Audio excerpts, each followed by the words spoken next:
Yeah, David smashed in Nikolai's face with a hammer. No, George Washington.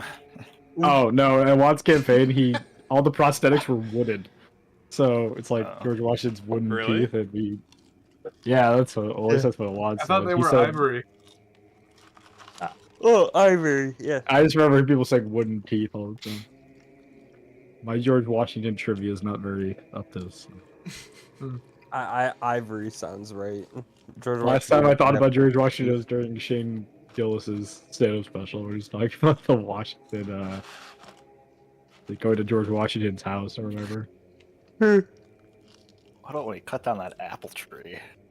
This is a cherry tree. No. Johnny Appleseed, the cherry. Maybe the apples for you guys. Oh. What a baller. Did you see that stand-up special, Mike? Oh yeah, I Shane did. Gillis one? Yeah. That was so funny. He's talking about being the only guy at the thing, and he's just trying to talk to them normally, and they refuse to leave character. I didn't see it, dumbass. What, you didn't? I thought you would have seen it.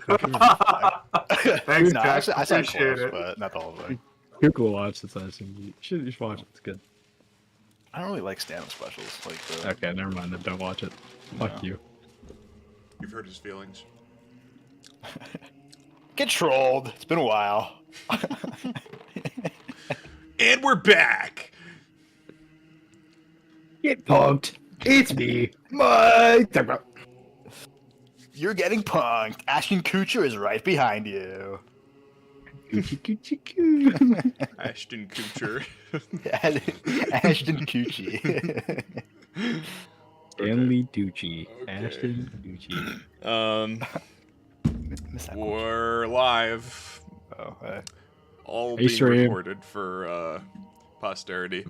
This is session 58 of Tragedy of War. Someone's Brandon actually... has background noise. Ah! What? Okay, we're good. Oh, you have a bit of echo in the back. We're good now. I don't hear it now.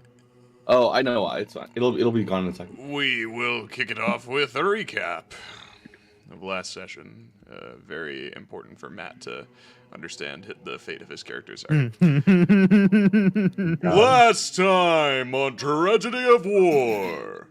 Dun dun dun. Excuse me. The session began with the faithful few resting in a small alcove while Rolland spoke with a strange man out in the lowlands of Forlorn. Their conversation revolved around Roland's father, who Dr. Aluzad apparently knew quite well, offering to reunite the two of them. Rolland brought Dr. Aluzad back to their campsite, asking him to wait outside while he spoke with the group. When the faithful few went outside to meet the strange man, he was cloaked in invisibility, seemingly taking precautions against the new encounter. Is everything okay, Cannon? Okay. Dr. Aluzad revealed himself once he had received assurances and obliged to the questioning from Osiris within the Zone of Truth. He recognized Osiris as a harbinger, as the Zone of Truth spell enveloped him and all within the conversation. Once Dr. Aluzad was deemed trustworthy enough, he revealed that there was a complication with his plan to bring them all into the city. His method of transportation was a stone of recall, which is capable of transporting up to 5 additional creatures along with himself, but there were 8 in the party of the faithful few. But they noticed that Dr. Aluzad had a corpse cart with him. Apparently, dead bodies did not count as creatures by the spell, and so they could be transported without issue. When the faithful few learned this, they came up with a very creative solution. In order to transport all 8 members of the party, the faithful few suggested killing Brelikk and Nikolai, then resurrecting them upon arrival. Unfortunately, Enforcer Gerlog, who was tending to Brelikk in his recovering state, did not approve of this plan. An argument ensued and then bubbled to the point where Enforcer Gerlog condemned the faithful few for their lack of faith and his captain's apparent lack of a moral compass. It was evident that his devoutness to Aewa was blinding to him to the big picture of things and preventing him from continuing to follow the faithful on their quest. Enforcer Gerlog excused himself from this situation, leaving Brelikk behind. Bosong cracked both Brelikk and Nikolai with his hammer over the head, causing them both instant death. Satisfied, Dr. Aluzad activated his Stone of Recall and teleported the faithful few to his laboratory. The session ended with the faithful few taking in their rather horrific surroundings while recovering from their teleportation. Brelikk and Nikolai still lying dead on the floor before them. Any revivifying yours? At the moment. It makes me laugh, Harry, because just the way you said it was like the corpse card didn't count, and I'm like, as a carry-on item, you can have it under Carry your on seat. item. A corpse card will count. You can put it underneath your seat. Yeah. Crazy. Yeah, where's the revivify guy? I know Gerlach's gone. He was half. Everyone's like, wait, I thought you were having to revivify. I didn't think I said I would do it. Wait. That's That's fine. Oh, okay. I'll cast Revivify. Okay. No material cost. On both bodies, yeah. No. Pick wisely, Cannon. What? You could get rid of one of Matt's characters, so he only plays one. There's two bodies. Oh shit! You have the power in your hands for the sign. I revive Nickel. No, I'm kidding. That's everything no, you've been through. I'll do them both. Okay. There's no way Khanek would allow you to revivify only Nikolai. He hates blue people, okay? There's no way. Rolland, but I cannot interfere. Nikolai would wake up and be the like, fuck up. Nikolai would wake up and go, this wasn't part of the plan. You were supposed Only I to can do the crazy main talking. character. That's so crazy. So, Anyways. Rolland, you step forward and prepare your magics, and the divine energy of Aewa flows through from your fingertips to the corpses before you of Brelikk and Nikolai, and it flows into them. You can see the divine energy kind of seeping into through the surface of their body and into like the veins as it like courses throughout them, and until they take their first breath. And for Nikolai, it's much more sudden. It's like a, and for Brelikk, it's more like a, and it's just very shallow, and it doesn't look like Brelikk is immediately conscious, though he is alive, whereas Nikolai seems to be more aware of things, though still. Nikolai, you wake I'll up pump, with a nuts headache. I'll bump 5 points. I'll lay on hands into each of them as well. Wow. That's all I have. Hell As yeah. a great paladin. Hell yeah. How much HP? 5. 5? I could spend spell slots on you. So Nikolai, you're just waking up from. The last thing you remember was Bosong's hammer flying directly into your eyes. As I close my eyes, As I close my and just eyes. I close my eyes. I close my eyes before the impact, and I essentially just wake back up. Yeah. And I'm like, it's like a long.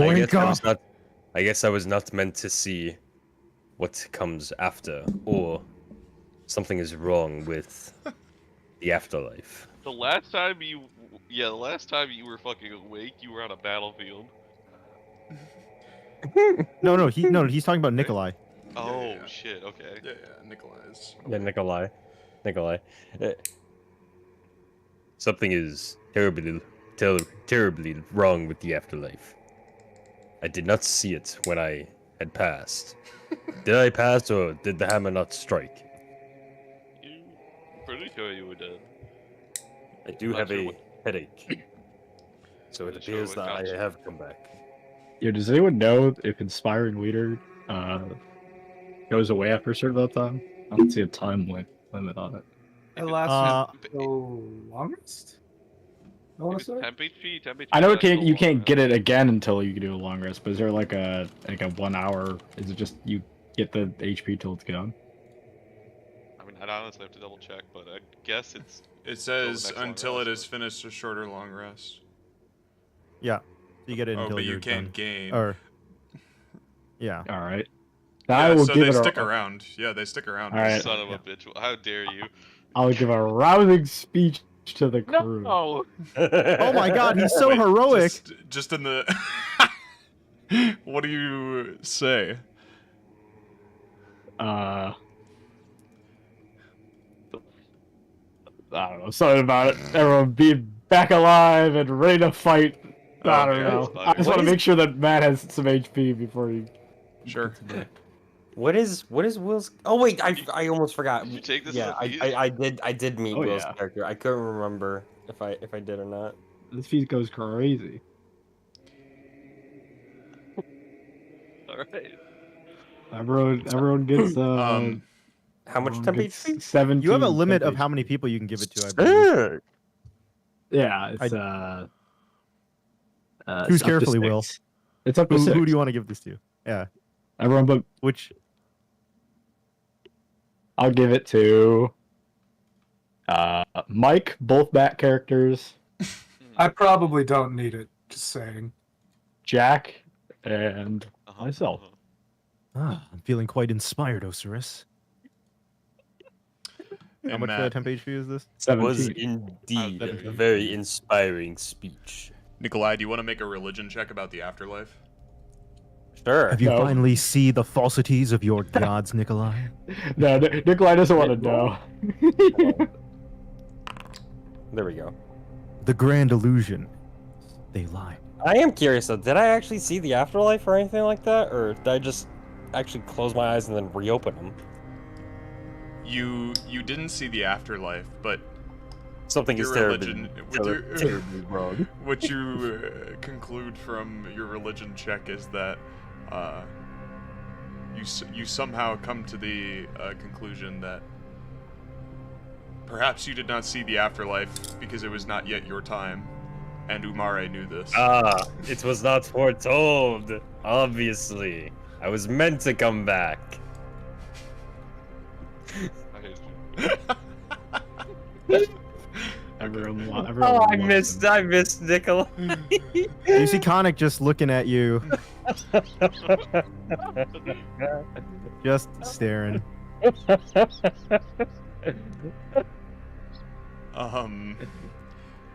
Oh, the prophet.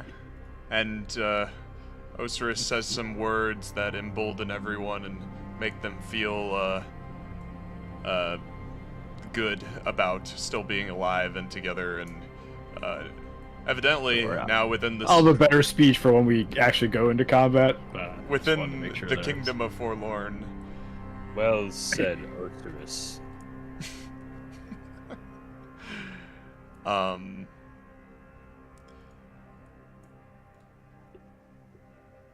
And while you all are continuing to gather your bearings and finish this conversation, we'll say, where is he?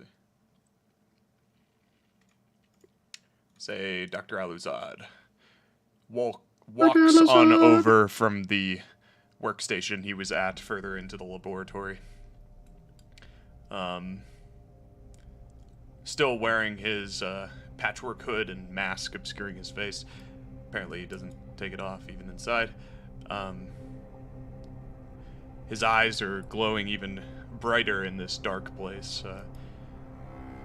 This place which he deemed would be Zorn Manor, beneath of Zorn Manor, in the basement, you could say. His mask continues to hiss as he breathes in and out.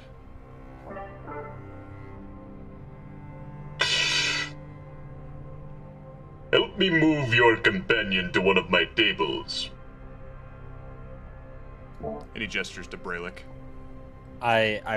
Nikolai will go and attempt to help. I go help as giant well. man. I go Sure. help move Brelikk as well. And I also check on his condition to see if this motherfucker's still alive. Yeah, it's pretty dark. I forget. Do you have dark vision? Do I know it's a weird question, Khanek but does. I do. I have dark vision. Yes. okay. Yeah, you can see that you can see Brelick's broken and battered body. In the Do I feel the black magic and white. coming off of him? His light. unshackled catalyst magic. Whatever it was Yeah, called. you can see the. No, but can I feel it? Oh yeah, The yeah, magic. yeah. You can Yeah. still feel it. Alright, he's It- still with us. If anything, the magic seems to be more alive than he lives. is. You know what I mean? The magic the is core of what his He's like a magic is nuclear going. reactor. more alive than his own body. If he dies, he The just arcane cannot just- die. nukes. It's as if his body is broken, but his spirit moves forward. I just look at Nikolai again. And I look back to Brelikk and I continue on the task. I'm just waiting for one of these days where like the group gets separated and it ends up being Khanek and Nikolai in a dark alley. so bad. A dark alley, and then Khanek just kills Nikolai, and he's like, he was killed by I wouldn't. bandits. Poisoned by your I wouldn't enemies. hate it. I wouldn't hate it. I'd just be like, I saw this coming. Nikolai It'd be didn't. so but funny if Jack just if Jack was I- playing Oh my- negotiator, he would have killed Khanek and then just been like, he fell. You put him on the operating table and you put him on a table and there's all kinds of like hanging implements over it. It looks very Frankensteinish, and Dr. Aluzad moves to turn on kind of a dim light bulb hanging above the table so that it's kind of shining down on his form. His injuries appear non-fatal, but they do require some additional tending if his body is to function properly once more. You seem well equipped to do so, Aluzad. Yes, indeed, I have a number of prosthetics and similar biological and mechanical plating to help reinforce his physical form. I'm sure we could come to an arrangement if need be. Of course. More than happy to assist. Though, if I am in need of any additional materials, I should be sure to let you know. And the light bulb is on and the light is shining on the body, and now that it's at like a different angle, Khanek, you actually see Brelick's, notably his right eye, is hanging out of its socket. Holy fuck! Probably what? from when Bosong cracked him over the head. Damn, Bosong, you caused some fucking. What a heathen! What an absolute disgusting mother. Can I heal him up or something? What the fuck? I'm sorry. I was requested to make something dead. No. Don't try to pull this like. He did his job, Will. No, don't try to pull this. You offered your services to murder someone, and then David, you say the line. smashed Say you their did your head. job. Frankly, I'm offended that Aluzad claimed those injuries were non-fatal. That means I didn't do my job good enough. guy sucks. Does my head still have a dent in it? It always had that dent in it. You have like a little headphone dent on top? No. Just guess. Yeah, you got that Tyler one head dent. Oh no. No, your skull, your thick Vidalcan skull, was able to remain intact. You know that the Vidalcan biological makeup is quite sophisticated compared to many other organic beings. Oh, thank God. Still smooth.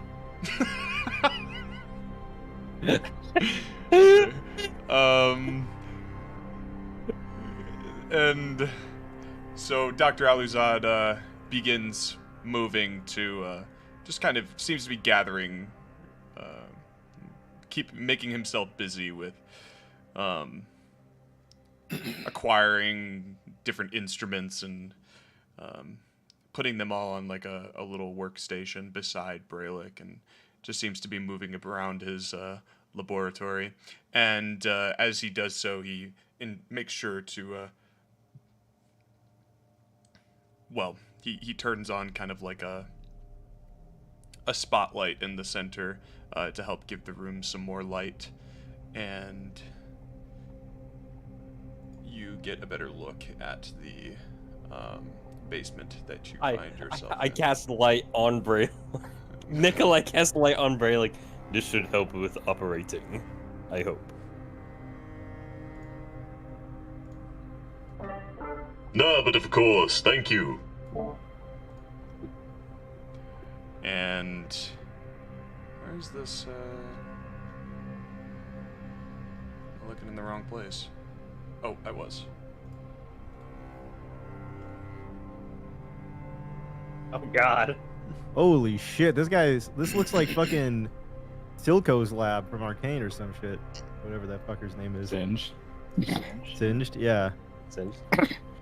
Yeah. What's the actual name? Clearly, by my scales, you can tell Dr. Alazad is a questionable individual. Well, you did detect he was evil, so. It's also questionable that Canon's father is aligned with this? supporting this A guy. government's official.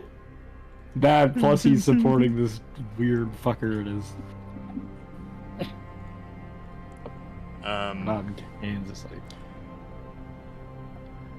Yeah, the air in this lab is very heavy with a decaying smell.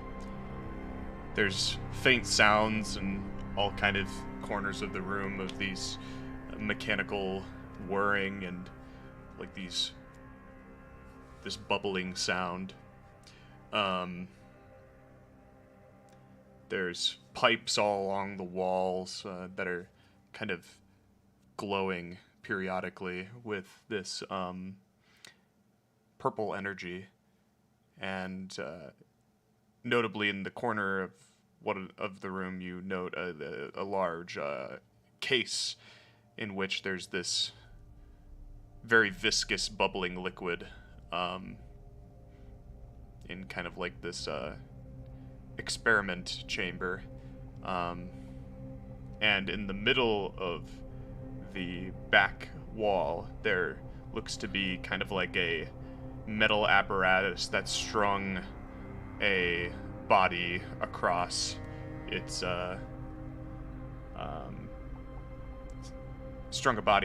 center. It's got all kinds of gears and interfaces surrounding it so that this panel can basically turn and you can see deeper into the wall. There's like more bodies that can be kind of rotated around like a gallery.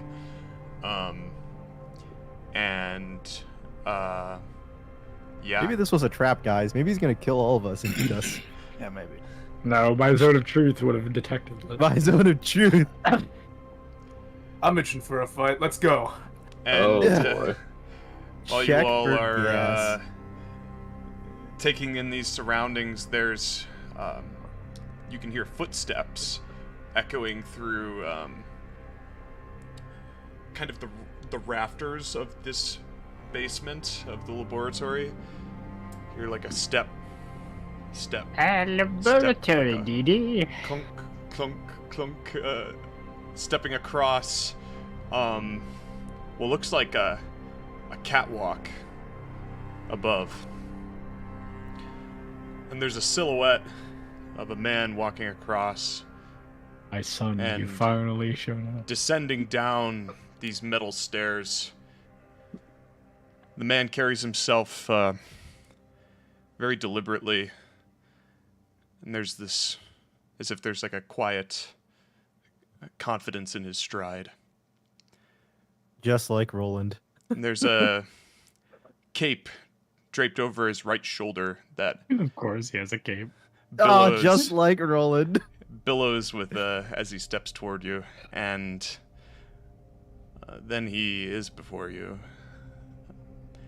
The man steps into the light, illuminating the room. Gray, black, slicked back hair, but looking rather tired. There's traces of old scars covering his skin, like a map of different conflicts which he has been part of in his day, most undoubtedly. He wears heavy plate armor, adorned with these blue and white colors. It looks old, worn, and stained brown with blood in many places. But without a doubt, it is an older safeguard uniform you identify, Rolland. Weirdly, though, there is a sigil, seemingly scorched, branded into the front left of his breastplate. A dragon. Mm. And the man watches you as you register the details, his attention seemingly on no one other than you, seemingly intuitively feeling this blood connection. But in the light, the final thing you note is his waxy, fleshed appearance. It resembles that of a reborn.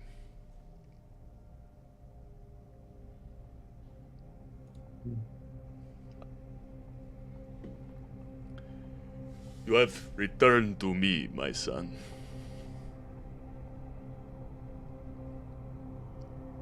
I wasn't the one who left.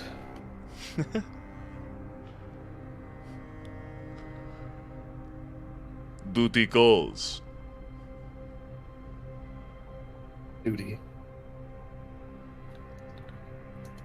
I thought you left because you weren't much of a fighter. Yes, I see your armor. Scratched, bloodied. Did you lie in your letter? Just say something nice to get me here? My death was a long time ago. But you did receive that letter. From the church, yes.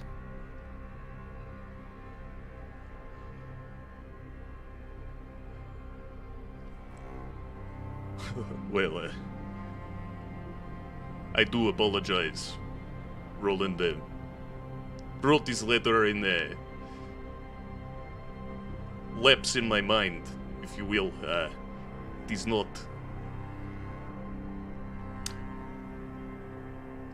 I did not contact you for our bond of blood. It was not Rolland's to eyes narrow. reconnect.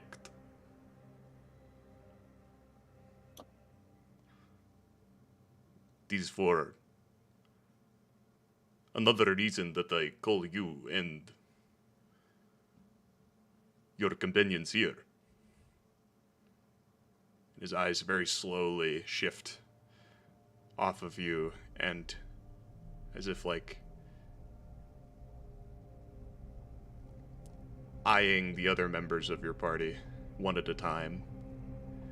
To Khanek, to Bosong, to Osiris, Do we see the resemblance Vough. between him and Rolland? and to Nikolai. And a fleshy Russian. Is it bastard. obvious they're related, or is it more ambiguous?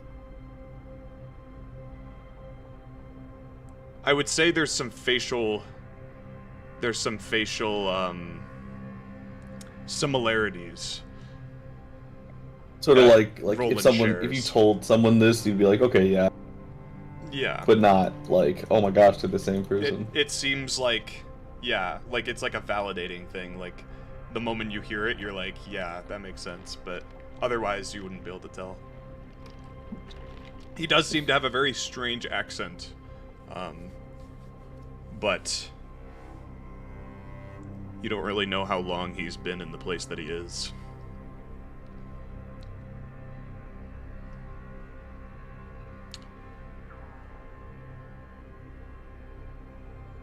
You are part of a very important group, Rolland. And then his eyes fall back to you. Faithful few, do you know this? Yes, I've been made well aware.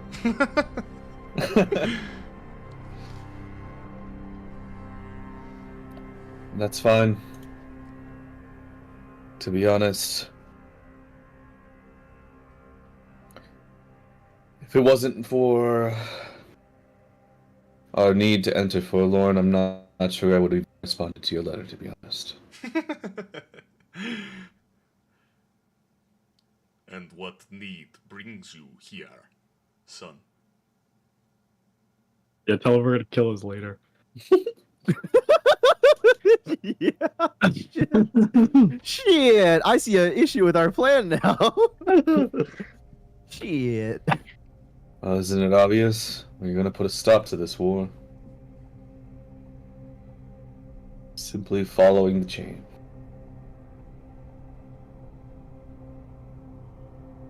This is good. I am of the same inclination. Hmm. I wish Perfect. to... Go kill Arthur's leader for us. I Perfect. wish Just teleport us into the chamber. to see an end to the everlasting conflict.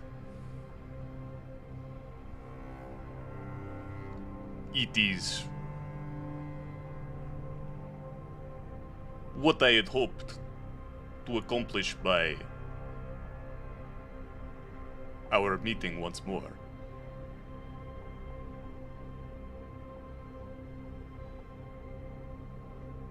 I understand. You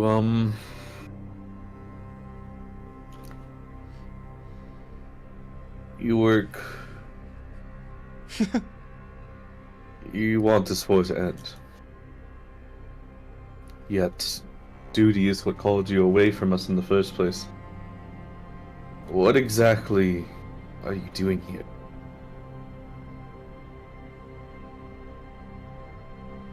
Serving to an end. You see, there is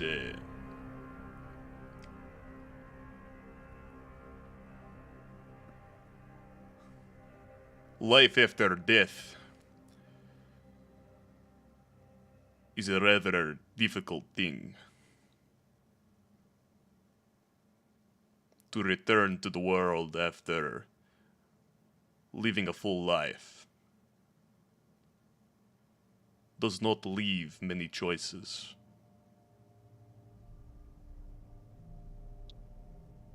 Not when you are taken into a different place and time.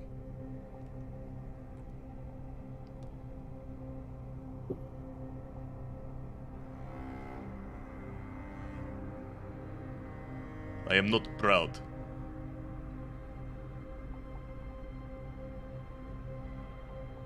Of what I have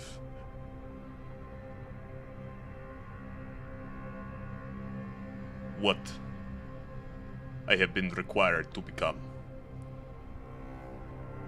But I understand. You say you're not proud to do this, but why do you have to? That's what I don't understand.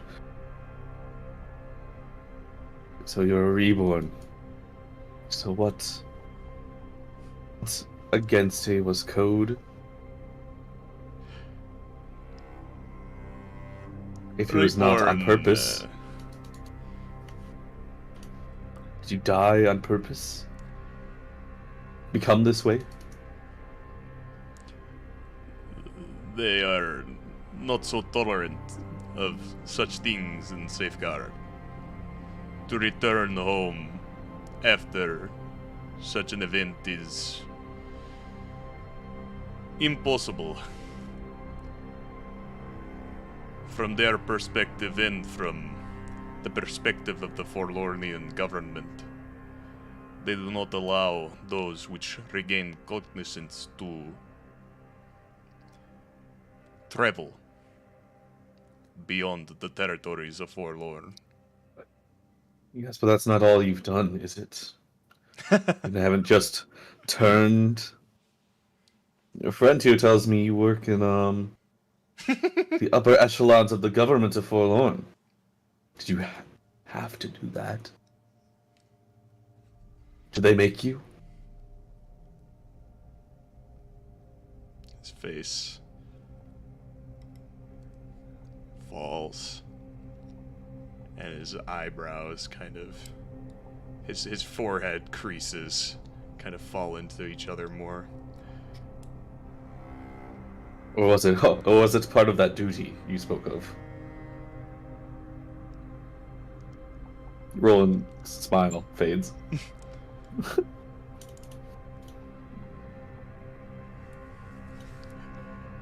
There is not more one can know in the life after death.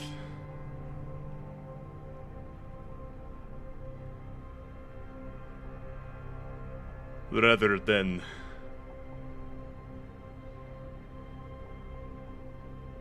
wallow in the slums with the other reborn, I chose to use the knowledge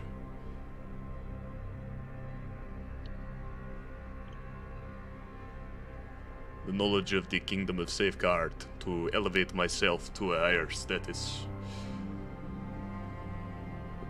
Use their knowledge against them in our troop movements and communications.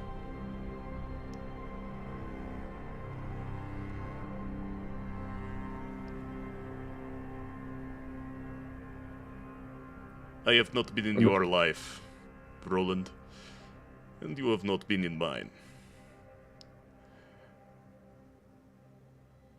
I am not here to seek moral approval, and nor are you here to deliver it. I suppose not. You know of us, and you want us here. I say let's hear it. What have you got in store for us?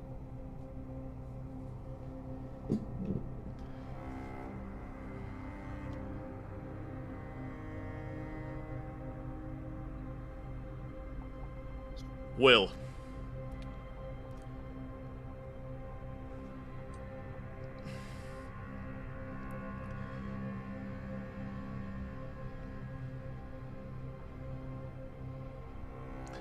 I would much like to know first why it is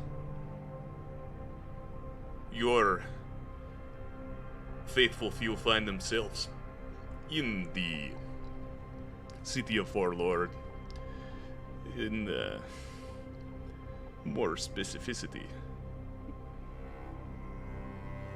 Forlorn has been launching the hordes to the north and to the east of here. Day-long battles. And, well, whether through negotiation or other means, we intend to stop this at the very least. If not, further the goals of the Faithful Few itself. You are speaking of the north and east of the Kingdom of Safeguard. Of Forlorn, to the borders of Safeguard, Heritage, and so forth. I understand. I'm not sure how many of those pawns they have left.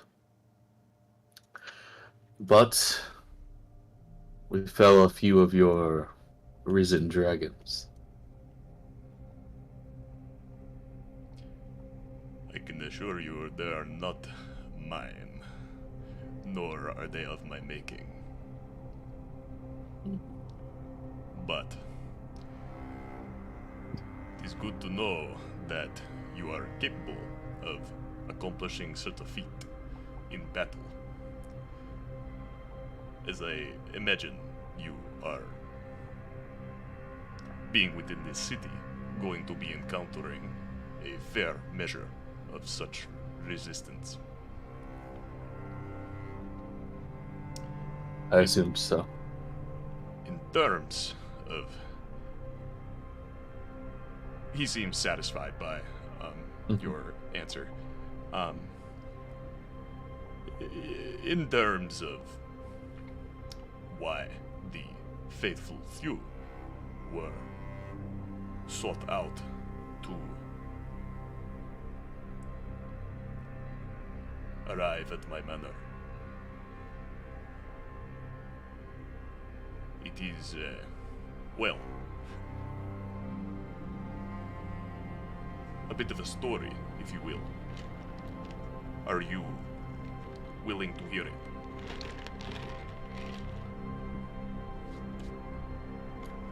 Yes, I suppose it couldn't hurt. He moves and he, grabs a chair to, sit down, and, he doesn't grab one for anyone else, just for himself. And he just flips the chair around and sits, and you hear, like, the clank of his armor plating. Faithful Few, this name is been around for centuries. Yes, it's quite the misnomer. It belongs to Dwarven prophecy. Did you know this? Claims I heard faithful tellings. few bring into endless war as you seek to accomplish. This was the name chosen by Havenites. It is they who named the Faithful Few.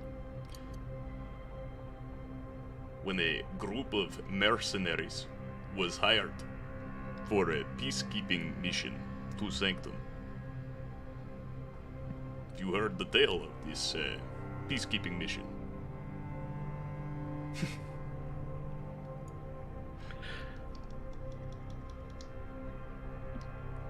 You realize that he's asking if you knew something a lot. If I knew something, a what? Like he seems to be intentionally stopping and starting his story to ask if you knew something already.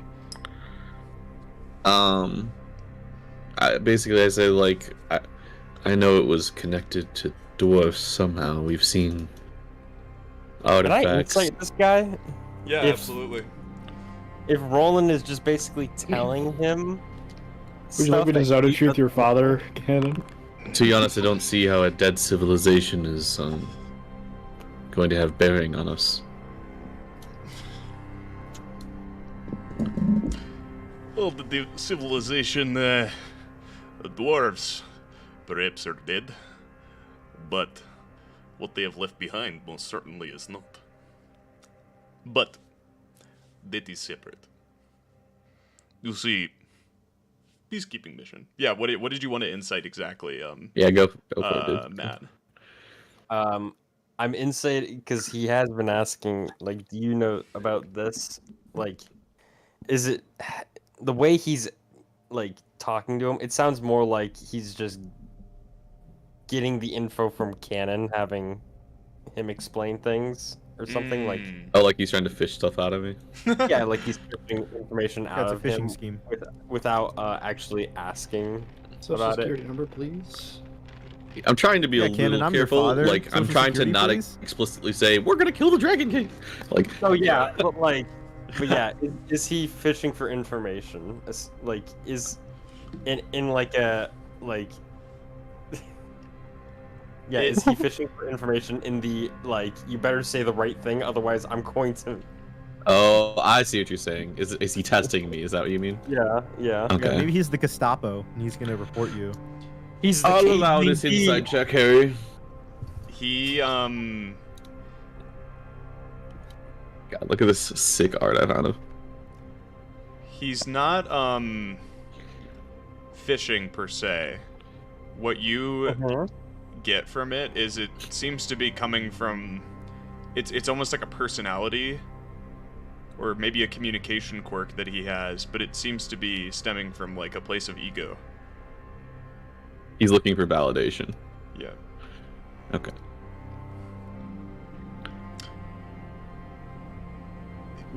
Interesting. Faithful few, well, it began when the Kingdom of Cistern, as I am sure you all were informed, was attacked during the Festival of Peace. Some few months ago now.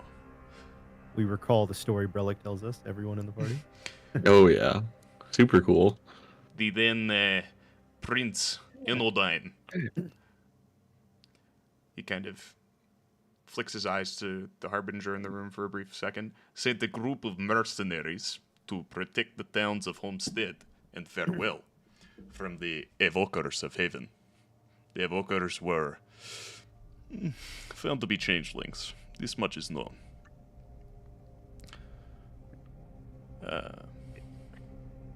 But the mercenaries, they come into possession of information. Orders for the changeling soldiers, mentioning one Consul Arnor. Of course, orders of this kind in this context, they brought Consul Arnor's allegiance for the Consulate of Peace into question. We now know that Consul Arnor was innocent of all accusations. Still, the mercenaries pointed the finger, and the changeling consuls handled the rest. Nikolai, with your insight check, you, even being a newcomer to the Faithful Few, to some, relatively speaking, you had heard, tales of the First Faithful when you were in Safeguard with your people, and even before the City of Destiny fell. But never really to this level of detail.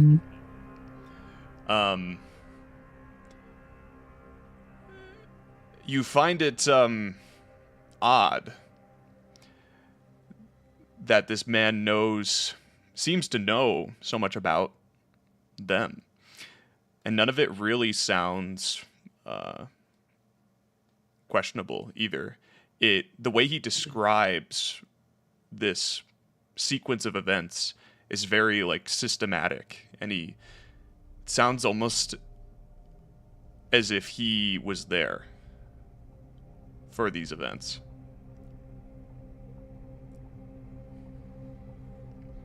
And Rolland. Brelikk was.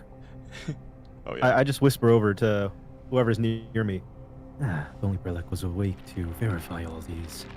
I remember he told us the truth, but now, that memory is long past. These sound accurate, but we need a first-hand account to know if this is really happening. Even my memory is a bit fuzzy on all the details. Damn. And now that Brelick's brain's been bashed in, he might not remember it well. Awful. He probably will have to still do, like, it's been quite a Hey, maybe we long can journey, teleport a like, Jorma in here. Jorma could tell us. On your left. True. That is true. On your left.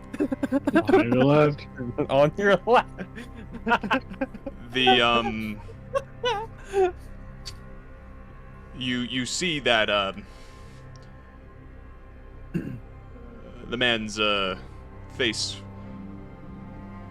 just kind of, he just pauses for a moment and purses his lips as you hear like a clunk clunk clunk in the lab, kind of behind where he's sitting in this darker corner, not illuminated by the light. There's this, what's essentially a wall of darkness. You can hear sound. The metal continues to clank, and it sounds like rhythmic at this point, as if something were approaching from the darkness.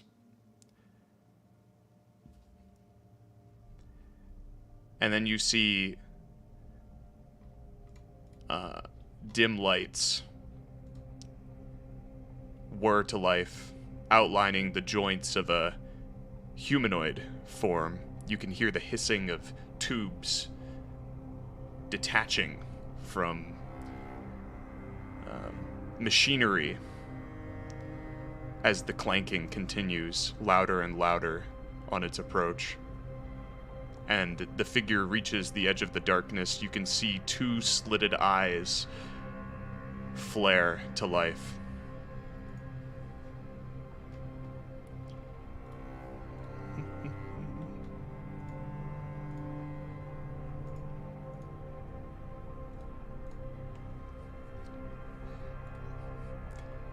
What have you brought for us, Dr. Aluzad?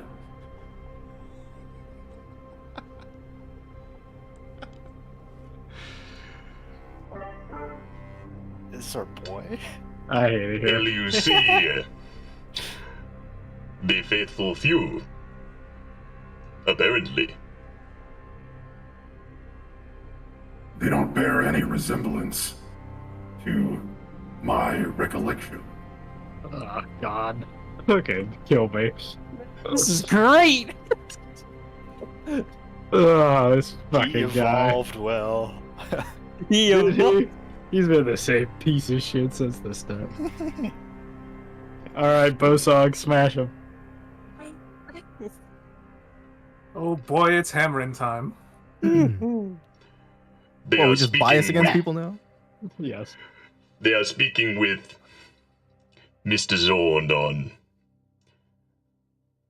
the journey which you and the First Faithful took upon your journey to Sanctum. So, Zorn's son must have arrived for you to have helped them here. Indeed, I do not require any sort of blessing to... And I had thought all this extra flesh was for more test subjects. We have plenty of cadavers already. True. There's no need for more.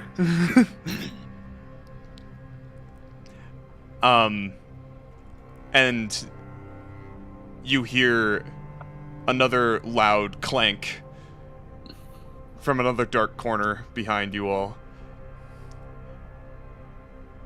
and another dim red light hums to life, revealing another bot, similar in stature and design to the one in front of you.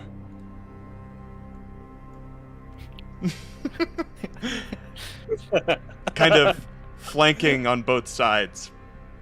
The more red bot in front of I thought it was you. gonna be Alex. I thought Alex got captured. I was gonna say no. Alex and Kev. Yeah. This one you hear from the bot behind you. So, what is your goal here? Another peacekeeping mission to make good with the Dragon Lords of Forlorn? I'll tell you, the first group of peacekeepers, we were not very successful.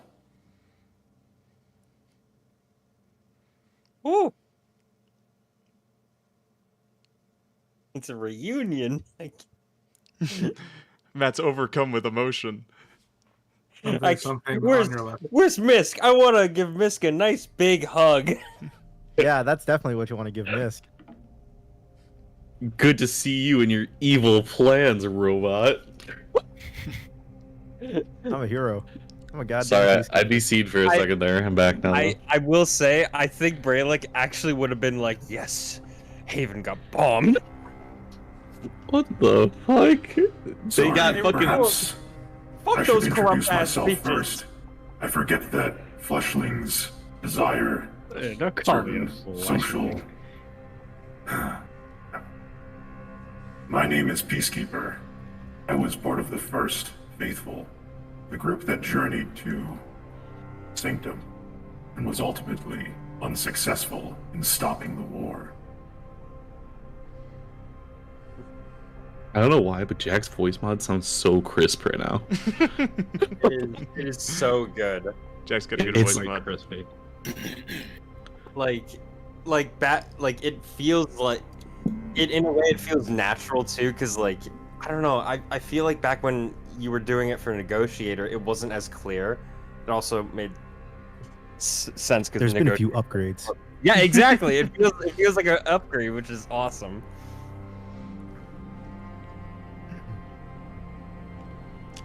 No one in the party is gonna respond to this mother. Were you addressing to anyone specifically? Yeah, or- I'll say like it's Wait, hold on. This is like the peacekeeper I know, right? Like, Well, yeah, but is it?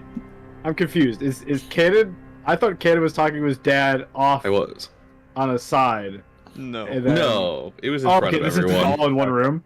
Yeah, you so guys I could've think had a Cannon's sitting down. dad just kind I of pulled thought up a it was- chair and sat. Oh, and okay. we were I kinda, thought like, Canon and leaning. his dad were talking off to the side, and then we got Yeah. flanked by the robots, like the rest of us. Okay. No, I no, didn't- we're all here together. Okay, I okay. thought I was in a separate room too. Yeah. I was like, okay, we're getting flanked by these guys. Because I would have been a lot more on guard if we were getting flanked and. Yeah. Okay. Alright, continue, Kev. I say, Peacekeeper is it now? It's been a long time. Back since that portal room, correct? Wait, hold on, Cannon. Oh, wait, out of game. Wait, Yeah. how do you guys know meet? who? Yeah, you never met me. You guys never right? met. What? No, you were Yeah. Oh. No, Cannon, you're Rolland, dude. Oh, Yeah, Yeah. very Yeah, good. Rolland, When you dude. said that, I was like, what are you talking about? oh yeah. Yeah. You were Misk. Oh no, Rolland is Misk. Oh my god. Oh, Kenan Wait, just no. messed it up. The only Kenan just messed up his character. the only person. Matt. So that's why I don't know. That's why Peacekeeper's asking like who you are, Wouldn't that because be he doesn't so he doesn't funny? recognize any of you. You recognize his Brelikk though. Matt, He hasn't you've seen never Brelikk seen at me the go to table 0 yet. He didn't HP, look at have you? Brelikk. Oh, is the lick still down? The link. This is actually Yeah, Brelik's still down. No, stop. This actual mistake has actually got me fucked up right now. Like I don't remember Rolland ever going down. Now it's fucking with me. I swear to God. I swear to fucking God. Oh no, Cannon, you triggered him. If Roland is missed, This is he's the- gonna kill I you. went down in the Dude, last fight, man. I Dude, did. this is the fight you did? Okay. Did Matt's you? having a crisis. Did you? Someone Yeah. confirm. Someone confirm. I got tossed into the water across the map. I think Yeah, he right went down. Right. Rolland brought him back. He went down. That's right. Okay. But technically, I do have a feature. I do Dude. have the half orc resilience feature. Because here's the thing. It takes a lot for me, like, to be like pushed to the edge of like I'm going to kill a player character. This would have been it. This would have pushed if Brelikk. You would have just killed Misk on sight. After lying to me for like this long, and then also like the conflict and everything, and then also because of Bedlam. Are you kidding me? Yes, this would have been the tipping point for me to be like, Rolland, you've always known. No. Anyways. Oh my god. No, it's like a scroll. You could have replaced Rolland at any time. Okay, so I'll rephrase what I said to you. I'll say, Peacekeeper, huh? You were departed from that group back when the last Faithful Few went through those portals, correct? Correct. We had all Although separated. I think they referred Brelikk. You referred to him by a different name. I look at dead Brelikk. The unconscious guy on the table. Brelikk. Yeah. Brelikk is here. I moved to the side and Brelikk And is the like drone, behind me. the drone goes to take a look at Brelikk. Can this motherfucker wake up? Someone slap him.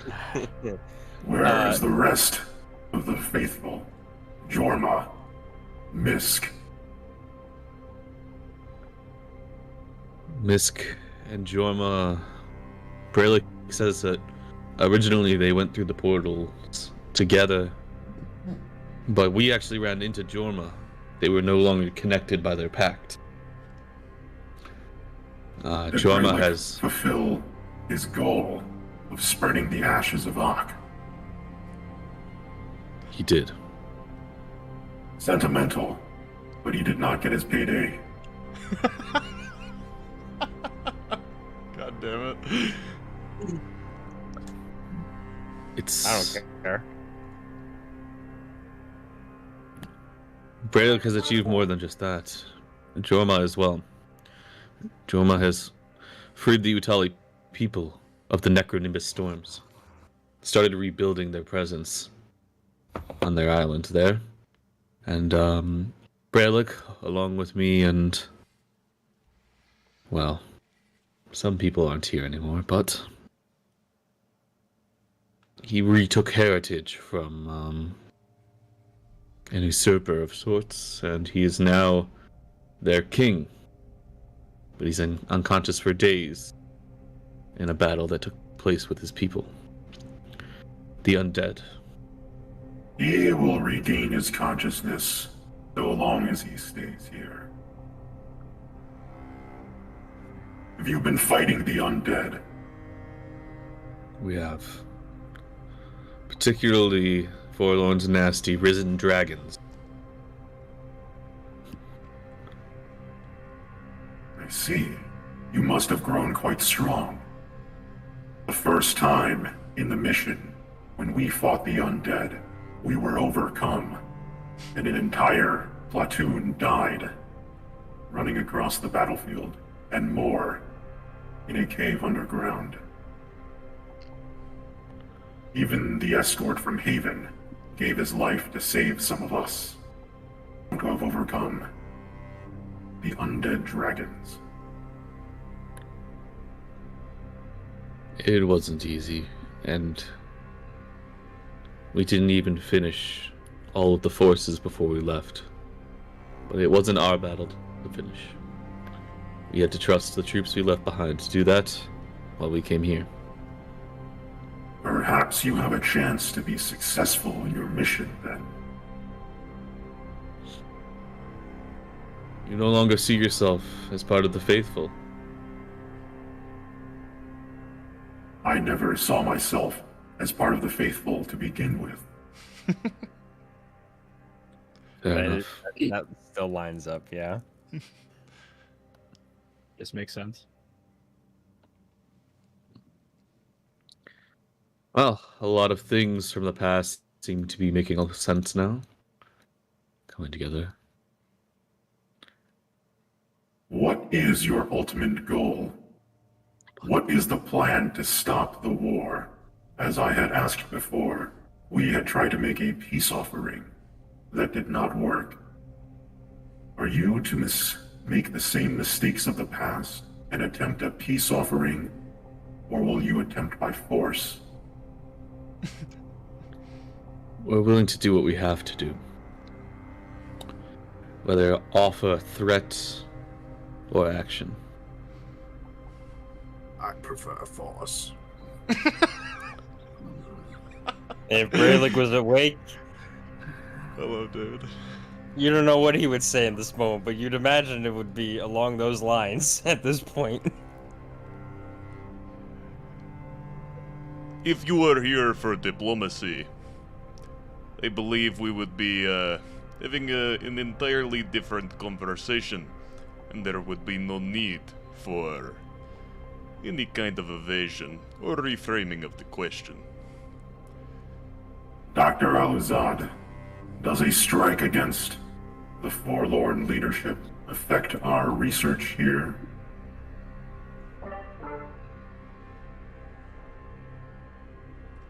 Most assuredly not. We will be continuing to uncover the secrets behind what Monarch learned during her days in the libraries. Good.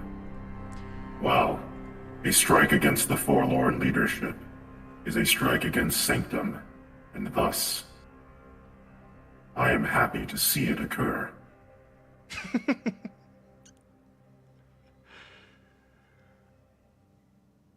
Have you actually said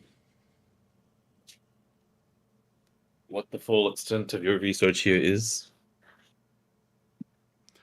I was getting to this. You see, Consul Arnor. He seems to be continuing back from where he left off. His supporters were blocking an important vote within the consulate in Haven.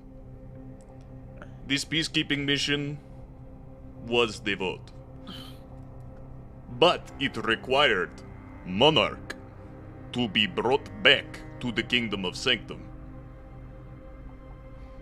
It was not known that Monarch was in the Kingdom of Haven by any of the other kingdoms. It was well-guarded secret.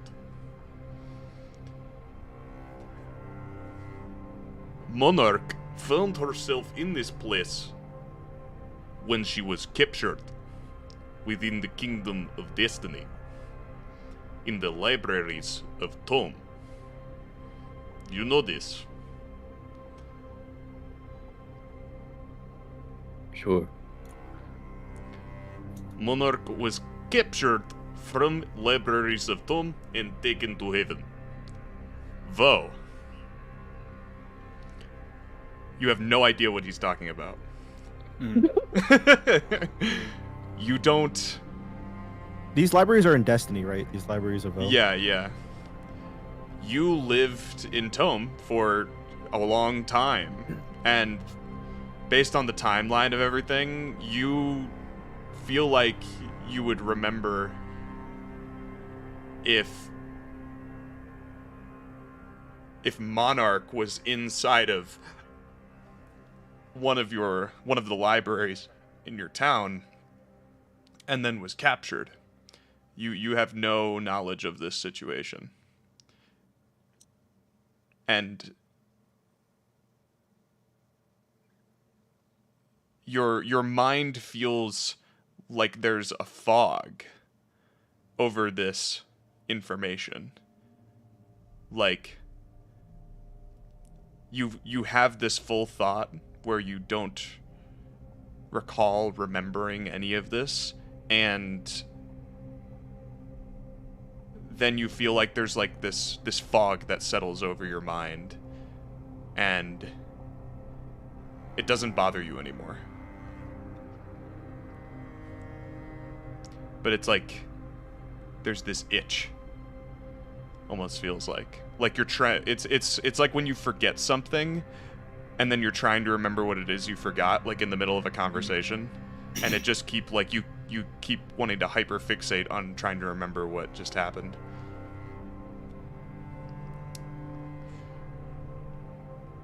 The question of the day is, why was Monarch in these libraries? What knowledge did she seek within those texts?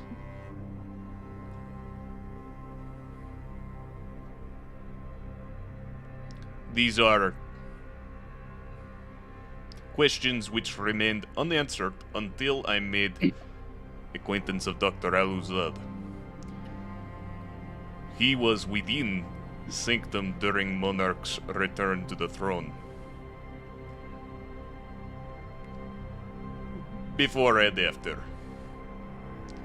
Kind of shakes his head from side to side as he looks to Dr. Aluzad, and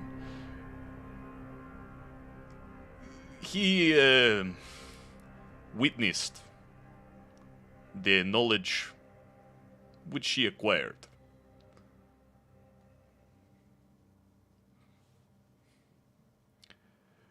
And Dr. Aluzad at this point hisses through his mask.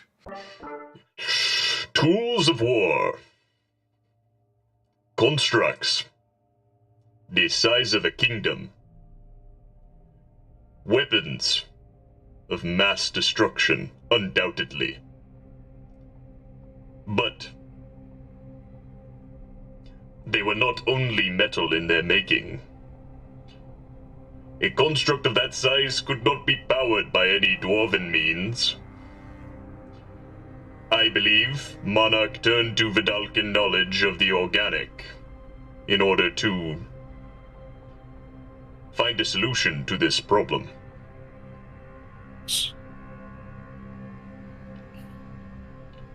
Essentially,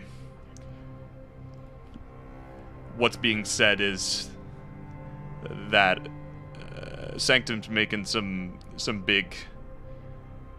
Sanctum made those metal gears out of using Vedalken technology. Some big robots.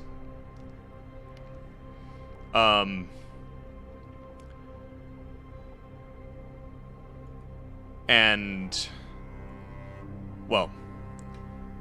what, yeah, he could say... We intend to visit the libraries of Tome in order to learn what Monarch had found, in effort to undo their design when the time comes. As soon as we can locate the libraries, of course, but that is a story for another time. You all have quite the task ahead of you, undoubtedly, if you are to not diplomatically approach the Dragonborn Emperor, Catal. Wait, Harry, these libraries, when they mean find where they are, do they mean like find like the physical, like they know the general area of it and they can't find the physical location, or they don't even know where it is? Yeah, it's a weird statement. Do you want to insight it as Khanek? Yeah, I want to history check it as Khanek. Oh, yeah, I'm yeah. thinking Khanek might actually Yeah. potentially know something about this. Yeah.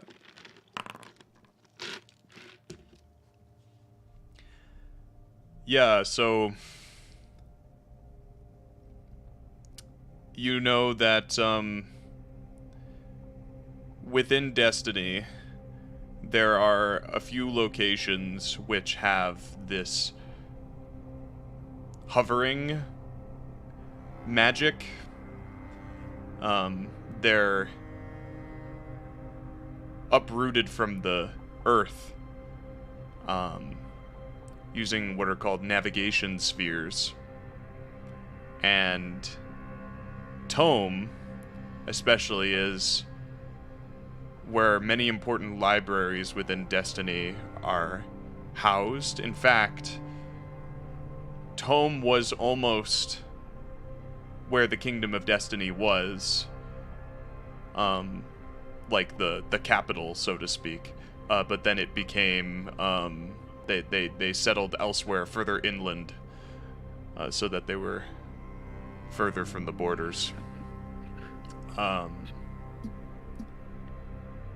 The libraries of Tome have such navigation spheres. Basically, they're floating locations that move depending on who is piloting them. So, you don't think the libraries of Tome were also destroyed when Destiny crashed into the Earth? The ground? They surely were not. I can say that much. Vough pipes up, seeming to have further knowledge of this topic. You know of these libraries, Vough? I studied in them, yeah. I lived Let's there go. for the better part of my life. You lived within the libraries of Tome? That's what I said. Tell us all you know about the way to arrive, and we will share our data when we collect it from the libraries. I don't believe that at all. His name's Peacekeeper, guys. He's a good guy. He's a good guy. Yeah. For sure. He changed for the better, guys. That's why. Maybe you should scale Roland's father and Peacekeeper to see what their alignments are. Oh, that's fair. I will scale them. Yeah, you should probably do that. Evil. So evil. I can't wait for Roland's father to be evil. Evil. Evil. Vough, you're the fog laying over your mind. It obscures some things, for sure. Certain specifics that you might otherwise share, but you place your hand over the pendant that you wear.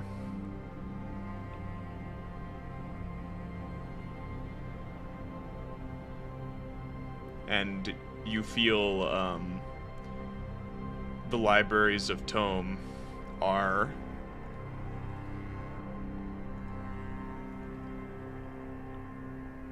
north. North. Is that big, like normal? It's moved. Yeah. Is it a floating library? According to Dr. Aluzad, yes. Wow. Is it exactly as you would it? I mean, even if I did know, I would need some assurances.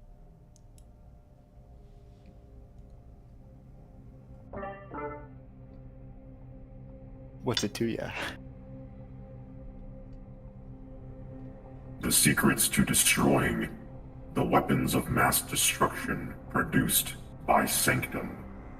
I'm sure it is within all of our interests to know how to destroy them.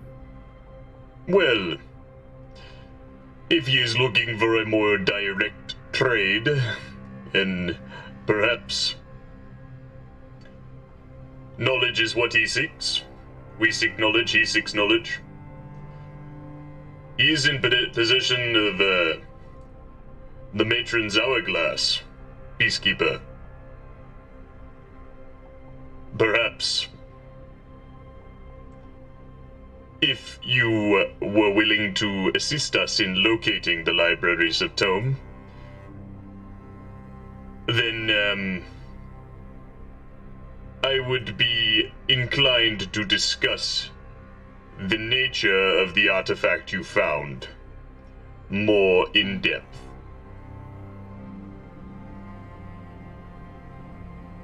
Take the deal, Mike. You probably figure it out on your own. If Mike tries to figure it out on his own, he might kill all of us by destroying the time stream. Like, we all explode. But I have Khanek. Not using it, you know, but like using the spell. For sure. Can I It's like scale the these fucking guys, by the way, Chronicus here? hourglass from Mortal Yeah, Kombat. It's gonna kill all of us. Didn't you scale one of them already? I scaled Doctor whatever the fuck. And he's evil. Oh, you right? did? Yeah, Dr. Yeah, Owl's not he's evil. evil. Yeah. I'm more care about Roland's father. And Right. Yeah. Right. There's no like zone of truth here, is there? I could make one. They might take that as hostile. Life is the biggest zone of truth of all. All truths are revealed. But there in should be time. no secrets between both our sides. Oh yeah, I was just saying random shit. Don't pay any credence to it.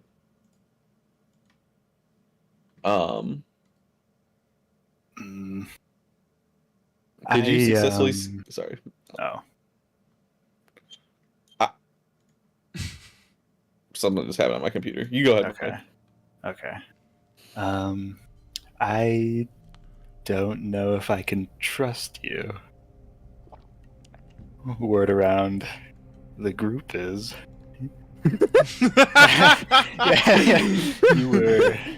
you were scaled.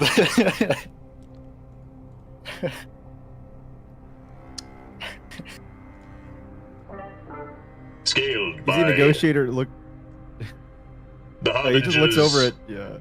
Yeah. the Harbinger's scales of Huul. That's what you refer to? Yes, I don't know how accurate it actually is, but it's all You I could have gotten those It is anywhere. the only truth. I can attest Huul's to word is Osiris's the only accuracy. truth. Oh, The okay. scale Khanek judged says it. me correctly. Khanek, how much could you tell me about this hourglass, realistically? Identify! Identify.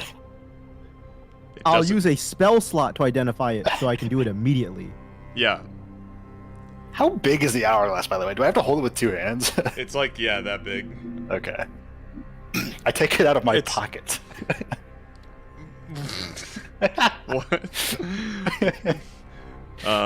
Careful, mortals. You are tampering with knowledge beyond your control. Interesting. And the Evil.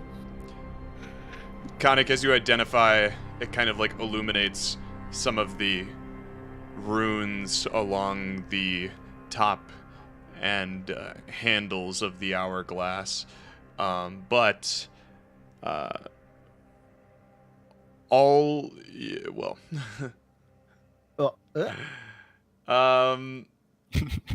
Zoop, zoop. when He's holding back, guys. your identify pushes, it goes, kind of into the hourglass to see its secrets, and you find yourself being forced out. There's locks on this. They won't let us know. It doesn't Well, Mike, seem I to could- be whatever you get from it, though. It doesn't appear to be an average artifact. Like, what This if I zone of hourglass, truth though. them and you ask them questions about it? Yes. It doesn't respond. The identification. I thought your magic would work, though. As did I.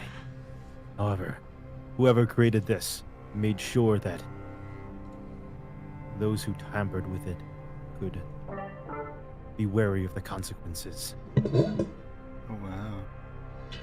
The hourglass is an artifact of great power belonging to Umare. It was never meant to lay in the hands of mortals. Mere magic cannot identify divinity and divine intent.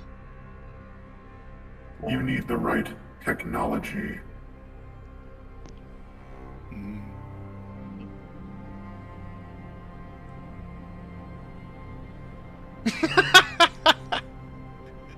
Well,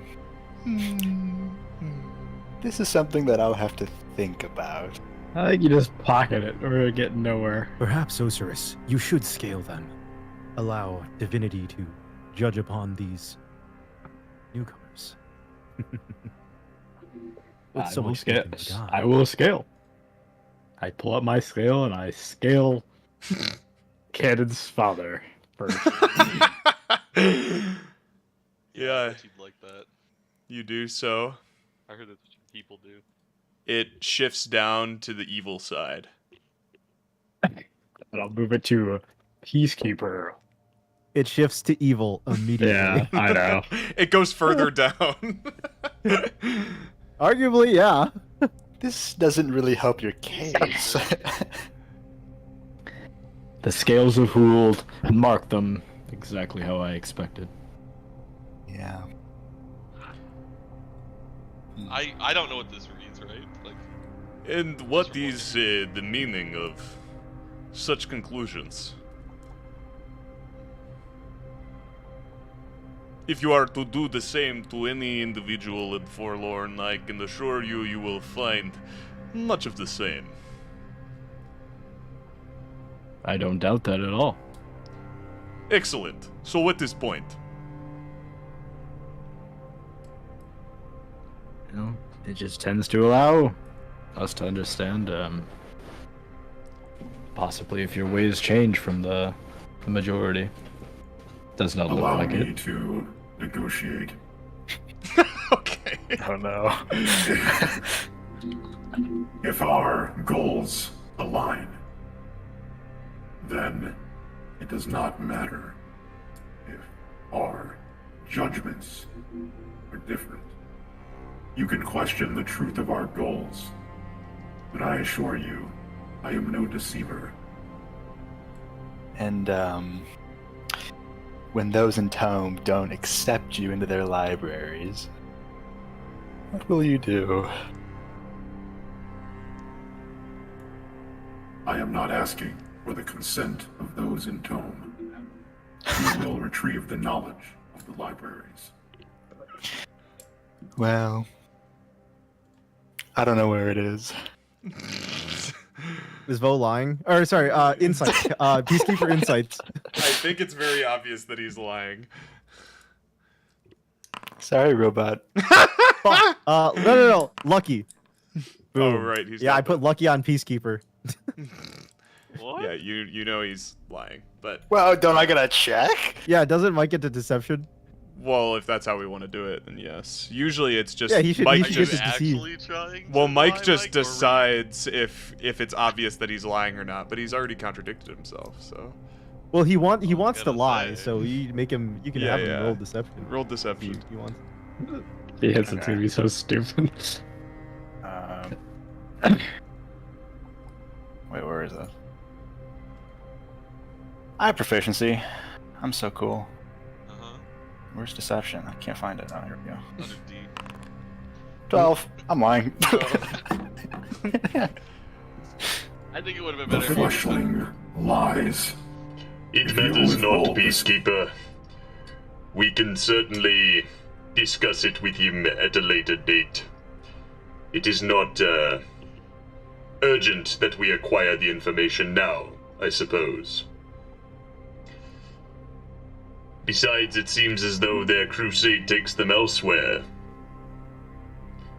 To the Emperor Catal. I do not Yes. know if they can be convinced to abandon such a cause. Yes, this is a perfect segue. We seem to have been getting off task with the current mission here. Refocusing. How exactly are you going to help us get to this Emperor? Are you helping us? I seem to be lacking understanding of the point of this meeting. It seems we have... Oh, no, I was coming to check it out. I assumed we were all in on Roland's father with this meeting, and that Rolland could leverage his familial connection.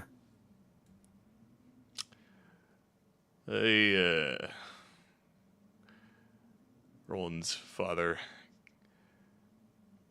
shifts in his chair and then stands. I said nothing of the sort of helping you accomplish this goal.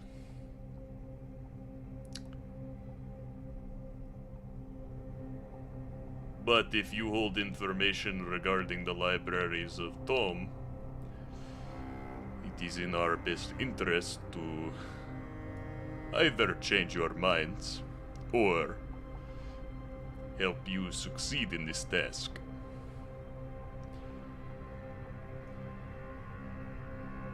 Of course, if we are to offer our assistance in this,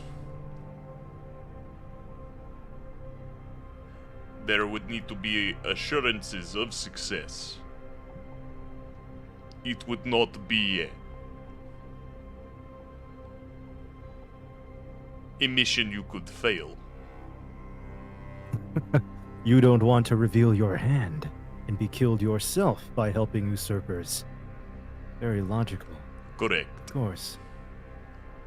Well, let me just gauge the room here. You don't want to die in helping us, understandable. Clearly diplomacy does not work, as my fellow Harbinger has bitten the dust, it seems. So diplomacy's off the table, and therefore talking to you, you seem, no offense, at this point, I don't think I need to scale to see a bit of a coward. So, Vough, are we willing to trade this information? Are you willing to sacrifice this library? I'm gonna give you a maybe. Alright, so it looks like that's off the table as well. So, if you have nothing to help us take down the king or this emperor, then I'm assuming we'll be on our way. Is everyone in agreement with us? I have like I said, I have We'll a have tight to schedule. fight our way through the entirety of Forlorn if we have no way of sneaking up to the Emperor. You want to listen might to your not. pointy-headed friend, Harbinger. You do not seem to understand your situation. I seem to understand the situation very well. We're currently in a shakedown. We're being pushed. We were brought here for... By Rolland's father, no less. We were here to unite Rolland with his beloved father, and now we are being shooken down by this coward and his associates for information regarding clearly a plan that goes against all moral compasses of most likely most The of those man who people calls here. other cowards is hiding behind his own shadow. I do not I would be happy to see- slay you right here, sir. I hold no Good acquaintance. sir. Hey, we're guests in this house. What is happening? Would you like them to murder all your friends in Tome? No, that's why I'm not giving up the information. Well, then stop trying to defend them. There is no intent to do harm unto the people of Tom, and there is no intent to kill them if they should deny us access. There are many more ways to obtain the information once close enough to the site of the floating library. Wait, hold on. Evad, you said you wanted me to come here, that it wasn't for altruistic purposes, and yet you didn't want this information about the library until you was here. Correct. So why else did you bring me here? That is what I was getting at. It is to assist us in acquiring the knowledge within the library. We did not know that your friend here had such knowledge. we were to find it going forward. This was part of the task at hand. Once we were to find it, you were to attend our company in acquiring the information and proceeding as necessary, more likely toward the kingdom of Sanctum. This is the reason I felt as though, given the Faithful Few's reputation of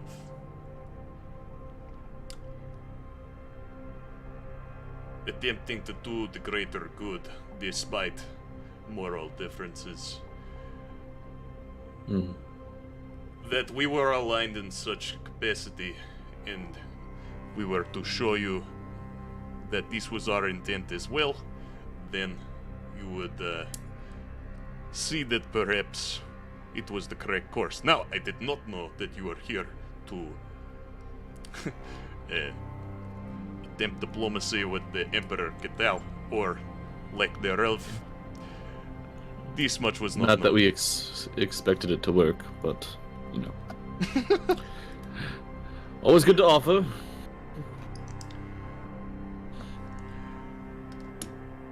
If you are to ask me,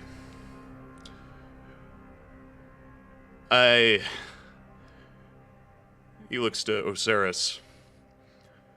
Do not believe diplomatic or confrontational approach. Regardless, approaching the Emperor Catal is impossible. And if you were to somehow find yourself in the chamber with Emperor Catal, suicide. If you are lucky, you are brought back and find yourself living a life beyond death.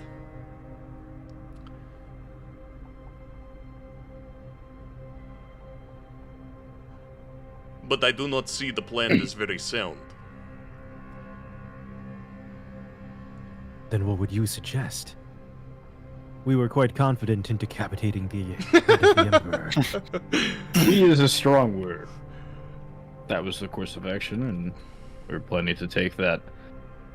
I question Even this. before... Sorry, Osiris, but even before your arrival, we had already felt we could destroy the Emperor, even with Brelick's passing. But now, with Brelikk and the Harbinger, there is no chance for the Emperor Catal to survive.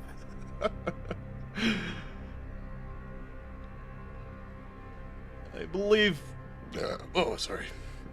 I believe that your ambition is very commendable. Bravery is... to retain your bravery for so long, up to your journey here to Forlorn. It is quite remarkable. However, it is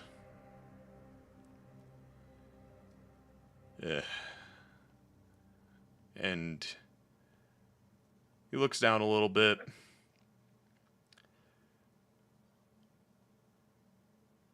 The Red Citadel is an impregnable place. No teleportation magic to reach there? No. Hit a swap over for that. Fuck. This seems to be all a bit confusing to me. If your plan was to have us go to this library, why not just send us a message? Tell us to meet somewhere. Why into this city, facing certain death to enter, to have us meet you? Couldn't we have rendezvoused at a local cafe of some sort and headed out from there? This seems a lot of complications. Now, I understand that this information can help destroy weapons of mass destruction and all these things and yada yada. Now, as the eyes of Huul have shown me and my scales have seen, clearly we have different paths.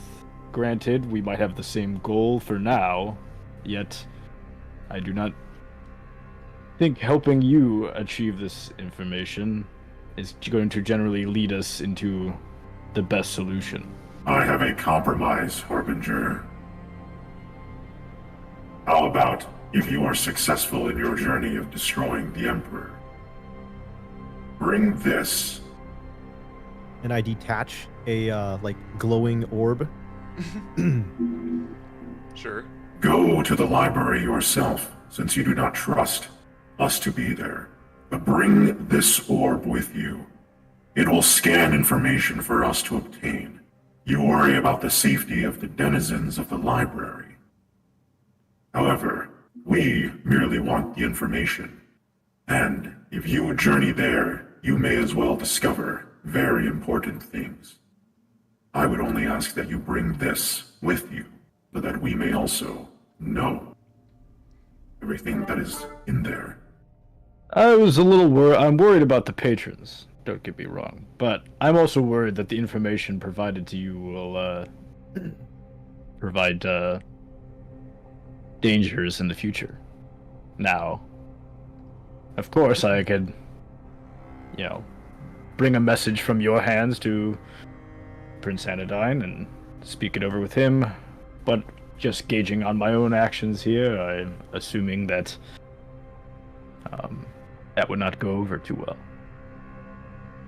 Things change quickly in this world, Harbinger. When we were first sent out, Prince Anodyne did not have the lust for war until he saw his people were destroyed. And he still has no lust for war. Let me correct you there. There's still no lust for war. This is a diplomatic mission. So was ours. Did you know I was once named negotiator? It was all diplomacy. Until it took conflict to arise. And I'm sure you were great at it. You have a very kind face.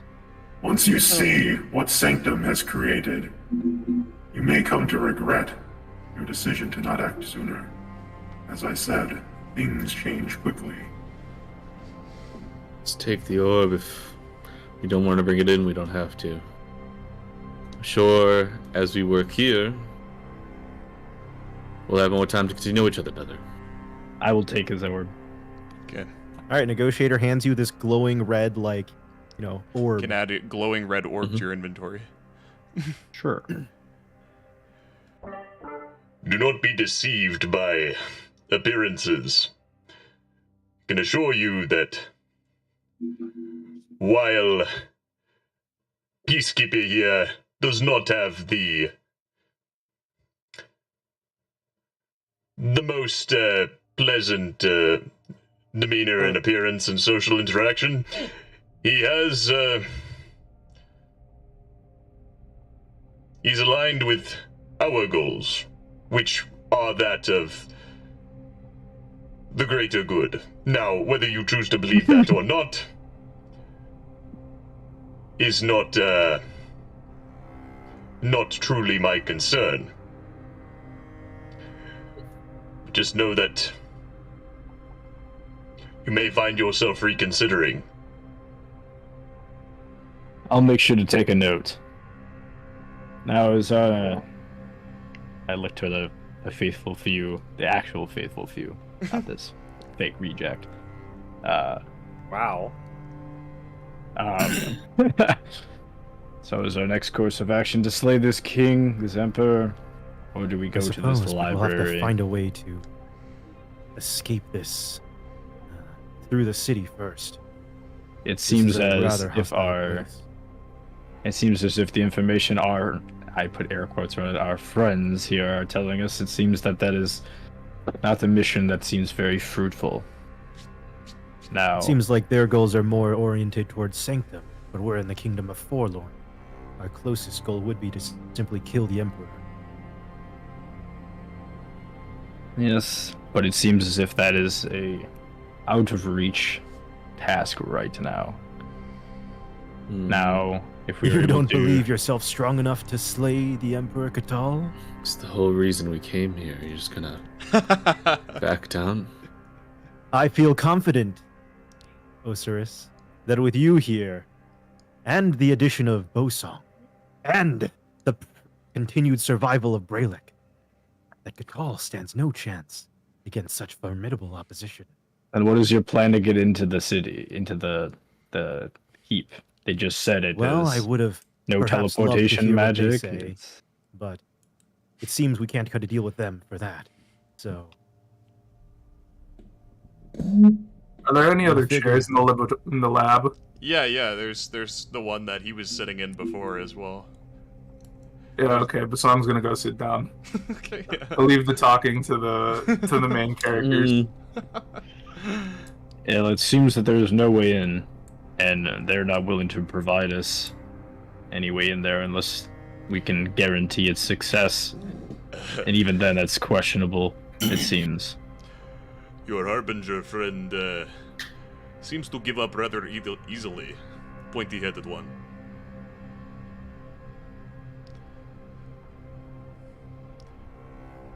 It is not my wish for you all to undertake this crusade. If you are going to do it, regardless of our warnings, then there are perhaps certain measures that can be taken in order to help you succeed, or at least gain access to the Red Citadel. Without access, there is little that can be done. You wouldn't happen to have a key, would you? It is not so simple, Genasi. No.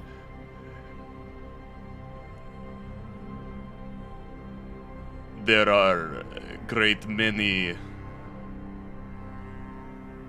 Dragonborn Royal Guard stationed all along up to the top of the Citadel, down at the base, and at the top.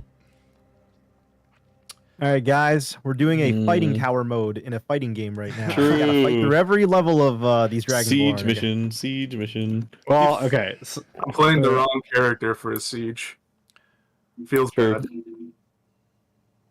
But there are other methods.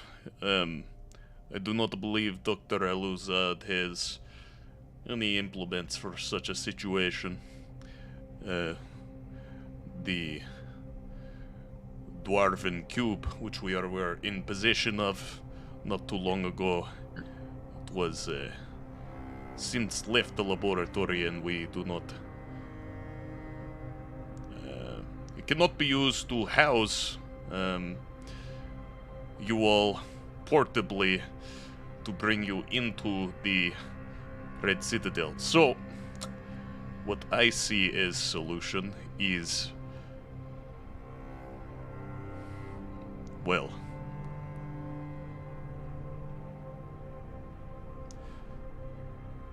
it will require my direct intervention.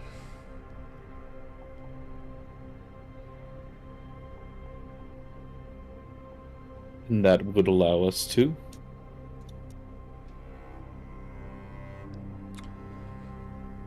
As I said before, but did not receive. He turns to you, Rolland.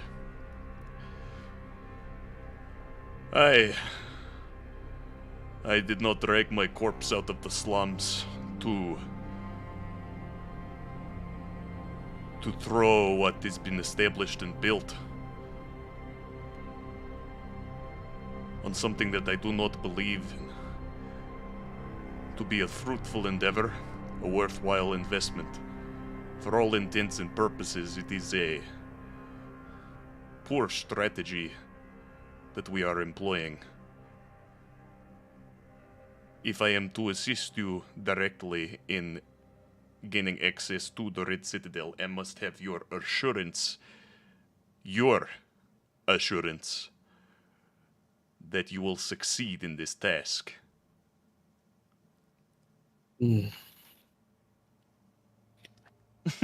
I was prepared to do this before meeting you.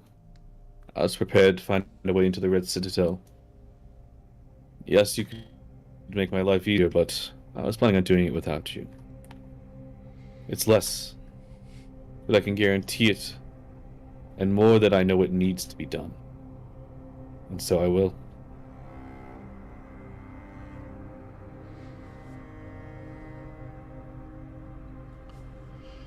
He studies you for a moment and kind of pushes out his lower lip and nods. The dungeons of Forlorn lie on the bottommost level of the Red Citadel. Prisoners are brought in and out on a weekly basis. I could forge documentation and arrange for you and your faithful few to be brought in with the next transport. But you will not be walking through the doors of the Red Citadel. They do not allow such things. You must be sufficiently incapacitated to avoid suspicion. Or altogether... Then how do you suggest we regain our capacitation?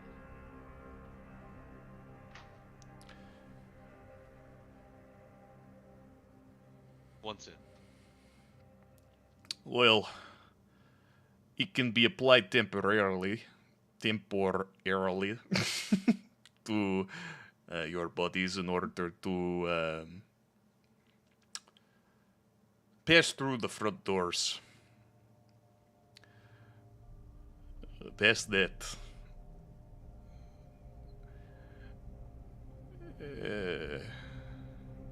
this is how you regain your capacitation. From the dungeons, you can move your way up the citadel to the top. And there is a lift which you can use to help expedite this process. Should you make it to the top, you will find Emperor Catel's chambers and his advisors. This is what I can do. Should you find this proposal not your liking, suppose you can try to find a way of your own, as you say. But I find your odds much more likely if you are at least within the citadel before. You already snuck in that way. I'll have any issues with this.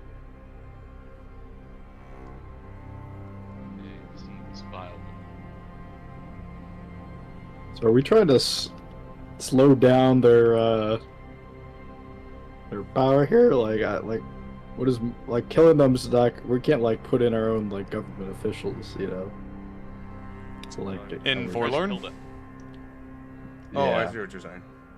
I'm asking out of game, like no, Will, we're doing a Star Wars. We kill Palpatine, the Empire collapses, and we win. We're the heroes. Okay. I'm like, is that the plan, or is that, because, like, I know that was, like, our plan coming in, but I thought, like, I didn't know people were as, like, gung-ho about this plan as like we are. I thought it was more like that was the plan, and then we'll see what happens when we got in and then adjust.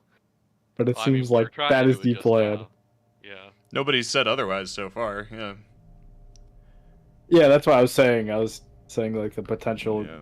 Pulling a Star Wars here, buddy. Because I'm trying to understand out of game. Like, is this library, like, idea that they have? Is this, like, an alternate...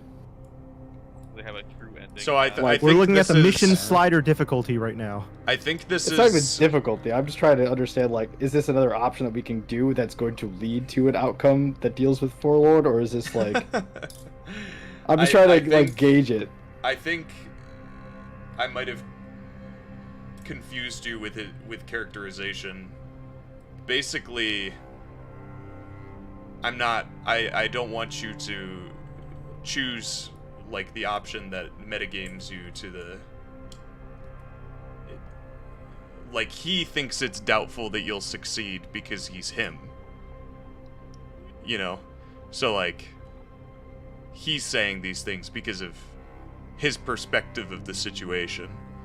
But in reality, Will, we are so powerful. You we guys will have shit stomp you this guys guy. have come in like guns blazing, ready to kill, and he's basically saying that might not work, or he's very doubtful, and that's specific to him. That's not the DM trying to signal to you that you should try something else. Now it does seem like they are working on something else. If your character thinks that, it really comes down to what his motivations are, or the group's motivations. Yeah, I Everyone wants to kill, boys. I think Get 'em, I boys. don't doubt that we can like kill them. I'm just trying to like think of like what the goal, because like You imagine that Brelik's these land? NPCs will be here still, regardless of the outcome. Well, Yeah. Unless you guys lose, then Well, yeah. Everard might be killed. Like, but on a more grander scale, like if we kill one dragon, does another one just replace it with the same motive? Well, yeah, because I'm trying to, because we went to Brelick's land. Like the goal when we went to like went to where Brelikk was I can't tell you that. like we murk that guy, but we had a plan. Like we kill that guy, Brelikk retains the throne, and now has all the power, and now we're good. This one, I'm not so sure that like just killing the leader is like. So think of it this way: like, there's do only everything. so many Dragonborn that exist. Remember, there's not infinite Dragonborn. The Dragonborn are named people. Yeah, If I we think kill like- all of them. You want to make a history check on that? Yeah. I Can I think history check it'll- this? I'm fine with the plan of How many going in and Dragonborn are there? murking the guy. I just wanted to know if. Yeah, it was yeah. like that. Get a vibe check. Yeah. I was just getting a vibe What's the check rough for everyone estimate of else. amount of Dragonborn there are? Yeah. The main thing is that their necromancer is the guy we actually want to kill. No, I know that. I was trying to gauge if like if we were all still in on that plan of just going in there and killing the guy, or if we wanted to try this other like task line that might lead to something else. Yeah. But if we're all gung ho on killing him, then sure. Hey, Cannon. Random question from before out of character, but were you you mentioned something about enemies to the north and then people to the east as well. That was not about Safeguard. That was about Forlorn, right? When you were talking about that. Yeah, I was saying from Forlorn's perspective, they were sending out troops. It's because it would have opened up a whole different conversation topic, I think. But it's never mind. I mean, I'm curious, but you know, that's not. Yeah, not enemies what to I the east, like Brelikk, or not Brelikk, sorry, like fucking Bedlam, who is joining the war to fuck with Safeguard and invading from the east. Yeah, this is a very. The point out of character of this conversation is to exposition a lot of what's going on in the world and I believe help in plot protection. From Yeah. Harry.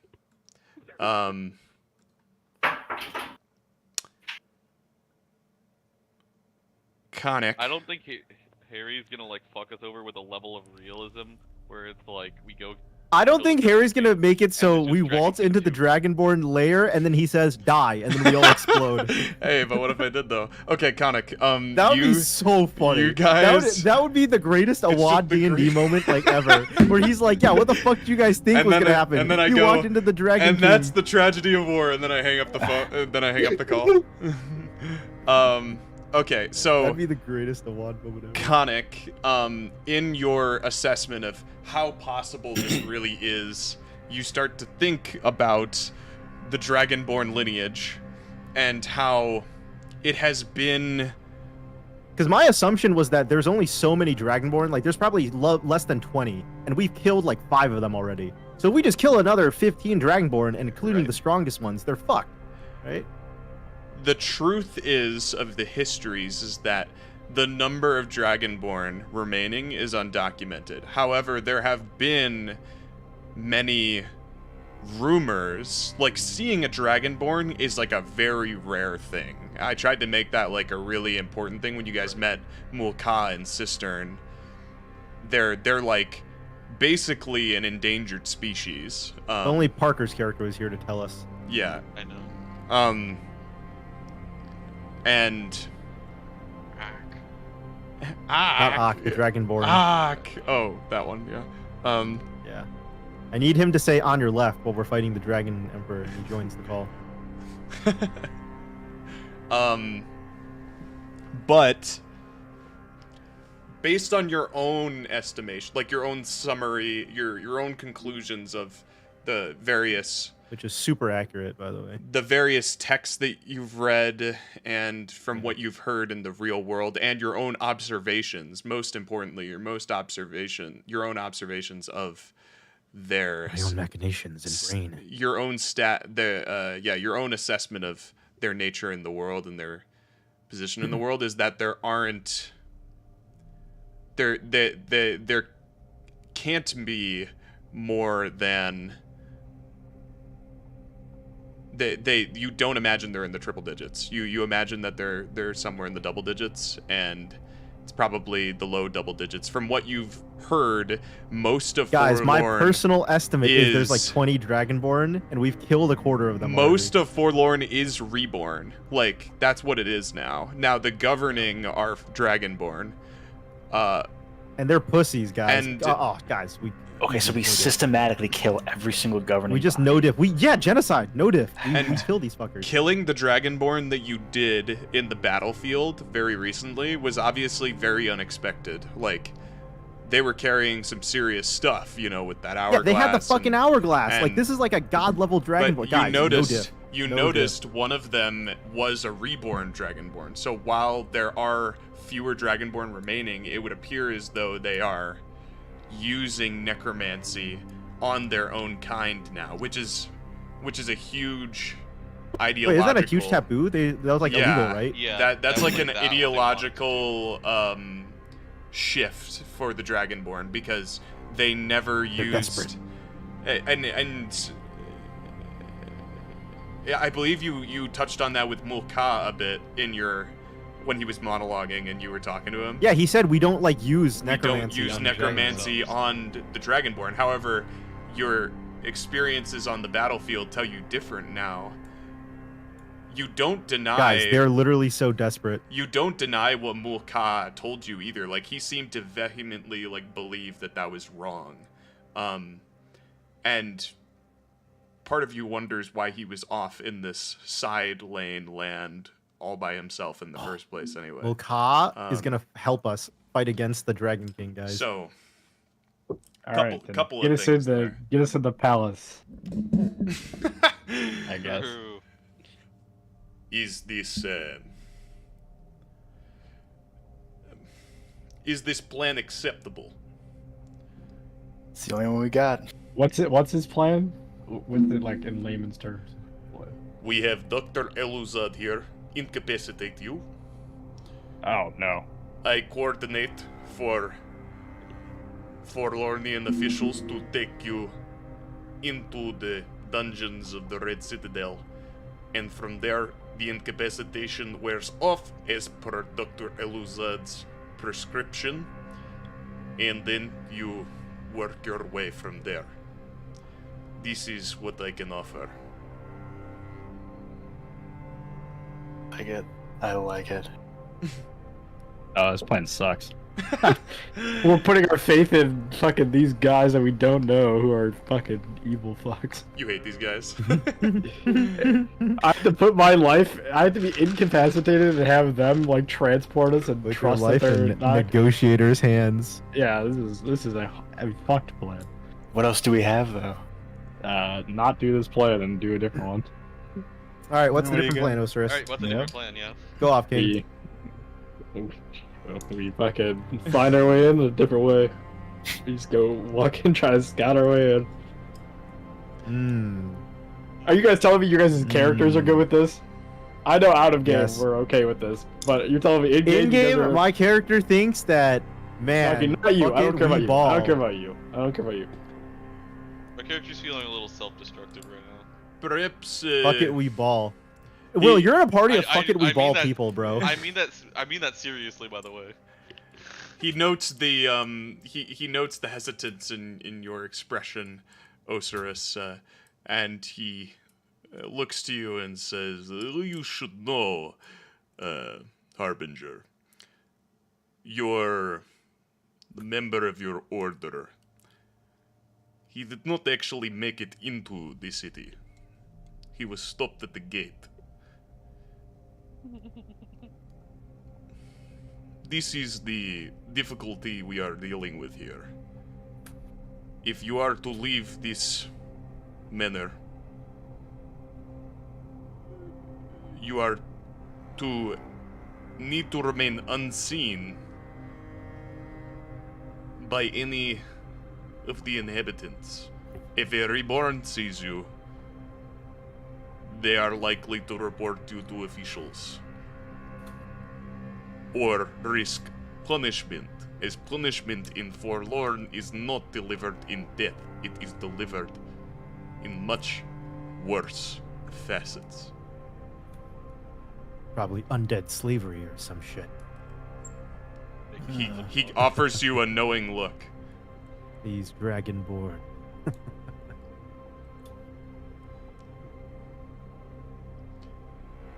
I would not relish in the idea of this method of entry for myself in your position either.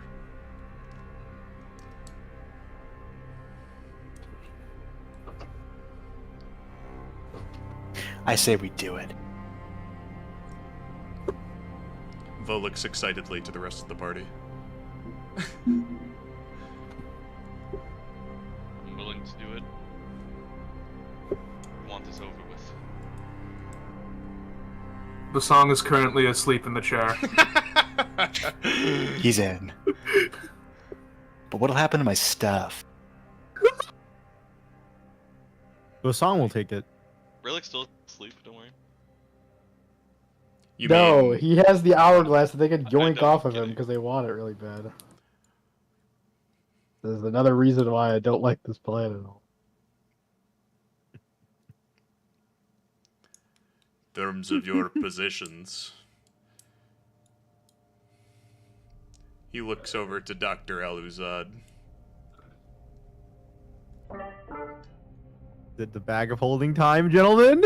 Well, it is possible for me to transport your items to you once you're inside through magical means. Yeah, fuck this. What else are we gonna do? I don't know, man. Anything else? Osiris, I hope you enjoy dying like your fellow Harbinger did. Go to outside different the city gates. Let's just not go here. And kills them if they don't cooperate. Bro, let's just avoid the plot. God damn it, Will. Find a different Sometimes it's alternative. gotta be in a shit situation. What if I just use the hourglass right now? This is the DM's job, is to put us in this situation. Put the hourglass away, Genasi. I don't Sometimes you just gotta bend over, okay? We're Let the DM fuck basically you a bit. we're putting our lives and then giving them basically a free reign over the hourglass that they want. Sometimes that you have to let the clearly has, DM like- tickle your balls a bit, okay? It is what it is. Yeah, we can't let him tickle our balls. Yeah, let the DM tickle your balls. Exert your agency here, you're wrong. This is a good old moment of sacrificing your character's ideals in terms of progressing the plot. This is what Sucks, the DM has innit? prepared for me. Which ideal is this, Osiris not wanting to compromise. That's the ideal. Sorry, I mean, Osiris not wanting to compromise. It's not wanting to compromise. You're just dumb if your character doesn't give a shit about basically putting your life in the hands of three people who are known evil, who we don't know very well, and want one of an item that Mike Well, has my on him character's that dumb for wanting to go on destroys his the face of journey time. altogether. If he was a smart man, he would just sit at home and let this shit mull over and enjoy his life. All right, not Inherently you. dumb for I'm doing talking this to shit. the other people. I'm talking mostly to Cannon. Okay, Who's- okay. Roland's dumb for doing this. He should just sit and safeguard. And yeah, like everyone's dumb for doing this shit. No, there's Like a what difference it between is. being dumb and going on the journey and being dumb and like putting everything on the line for just no reason, other than the fact that we want to progress the story. What's wrong, Will? You don't want to Okay. get on Mr. DeLuca's wild ride? Well, the fine problem with it, is, but- what's your other solution though? You just keep saying, "Well, let's just find another way." What you have to like say what the actual other way is. That isn't. The other your solution is character- going to the library and bailing out of this quest. I don't think that's gonna help us stop Forlorn. So I don't think that's a solution that works. I don't know if it will, but is stopping Forlorn right now the that's biggest Jack saying need? that. I don't know. I've scared Will. Stopping Forlorn does matter because if they're slowly being okay I know with it using matters, necromancy on their own, but- no. It's also it matters within a time frame because they're trying to revive their fucking dragon lords right now. So we don't stop them now. They come back with fucking Tiamat, the undead dragon lord, and they fuck us. You know that'd be unfortunate. Whatever, fuck it, whatever. Just do it. I don't give a fuck. Will brought in Osiris for one session. This is a classic Will moment. This is a classic Will moment, This dude. is actually such a classic Will moment. Like, Will, it's not that we're disagreeing with you, but it's like you can't even like offer an alternative, and we do have valid. I can't offer an alternative. You just don't like the alternative. No, your alternative. We're saying your alternative isn't a real solution. It's another potential plot we could do. But how does it stop Forlorn, like within the time constraint? I'm sure there's another. We could always stop Forlorn in the future. I'm sure there's other things that we. I could feel do. like there is a bit of a instead of time answering Jack's question, you just deflected it. Like that's not the point of the conversation we're having here. Can you actually stand on the same ground as us? Forlorn? All right, never mind. Fuck it. Whatever. Just send it. I don't give a fuck. No, Will, you should answer like. No, the I just don't question. care. Cannon's getting in this like fucking aggressive ass bullshit. I'm not. Yeah, I'm I'm simply asking you to actually converse in the same conversation. I'm saying if we want to send it and we don't care about what our characters actually care about and think about, I'm fine sending it. But I'm telling you, this my character would go against this, and I feel like everyone else's characters besides Jack would also want to go against this, but we're just not doing that because we don't care, and we just want to continue the plot. Can you honestly tell me that your character would be fine putting your hands in 3 confirmed evil people's hands that you don't know very well, and also Mike has an item that can control space and time that they clearly want, that they've asked multiple times about taking from us, and that we're giving them potentially that item as we're incapacitated and hoping that they just come through with this plan, that they're actually going to follow through on this. We have no agency over what happens here. Okay, like yes, but our goal when coming here was like No. Answer my question though. Would your character allow for that to happen? Well, you can't make that decision in isolation. That has to be compared to what other option you have. When you make a decision, it's not just I sit there and I don't do anything. It's I can choose this or I can choose the other thing. Right. So then It's now like- the question is what is the other your- choice here? If your goal was going into a concert, let's say that your goal is going into a concert, and it's No, like, I don't okay, want an analogy. I just need What this. if we to be just like compared take to a this. day Hold on. to try to figure out something else? Because we don't know all the possibilities right now. Yeah, how about all we we have is just this take one. we We're always basically like, sleep on okay, it. our goal was to do this thing, and I was like, okay, yeah, we achieve our goal, but also you lose, you also lost your wallet and all your credit cards at the same time. No, I know, but Will, what's the other? You have to give us another thing here. Right now, I don't see what. Well, what the if we other- just go and try to find one? Yeah, that's what I mean. It's like no, The that's other what I mean. option You have to would say be like, to- okay, well, let's Well, he figure said the something other else option out. was like trying to work our way through the fucking towers. Yeah, so do you want to work through the gates? Because you can make that proposal in character, and I think that's like fine. You know, people might agree with that. But I you have already to- you said have to- that. I said previously that like we should like. Oh, I don't want then to have the party vote. do this thing. Like I said that a while then have back. the- Like Okay, then have the party vote on it. Ask them like, hey, I don't want to do this, guys. Can we vote on like doing this other thing? Like if we're guaranteeing that none of this is, if we're not gonna get fucked over for it, whatever. Like it doesn't matter. We can't. Well, I don't think we can guarantee that we There don't is get no fucked over. guarantee. That's what I'm saying. Is like, if your character doesn't want to do this, you should make it like in character very clear. I refuse to do this, guys. Let's just fight through the city gates because that's the only way we're gonna get us through right now. Or like, you know, the other thing is like, you're not if your character's not concerned about doing this immediately, you can say, oh, hey, I don't think it's as big of a deal immediately, and then I can say, oh, I do think it's a big deal because you know we've seen that they're trying to revive their dudes, so I feel like you know stopping them quickly matters. Like, you know, I think they're presented in these ways. Do we ever identify the other loot we got off the Dragonborn? Because I know there was the hourglass. Not a question. Fuck you. That's a good question. That's a good question. Like, You're so in character right now, David. I've got this chalice. It's got a name attached to it. I don't know what it does. Yeah, that's another item that you grabbed. And then Boom. someone It grabbed has like not been Echo's like identified yet. scarf or some shit. I don't know. Here's the thing, I'm fine with like taking another day to like scout out options, like look at the gate, how well do we think it's applied compared to the battles we fought before.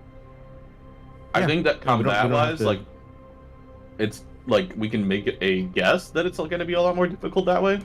but I'm fine with actually going in character to see it.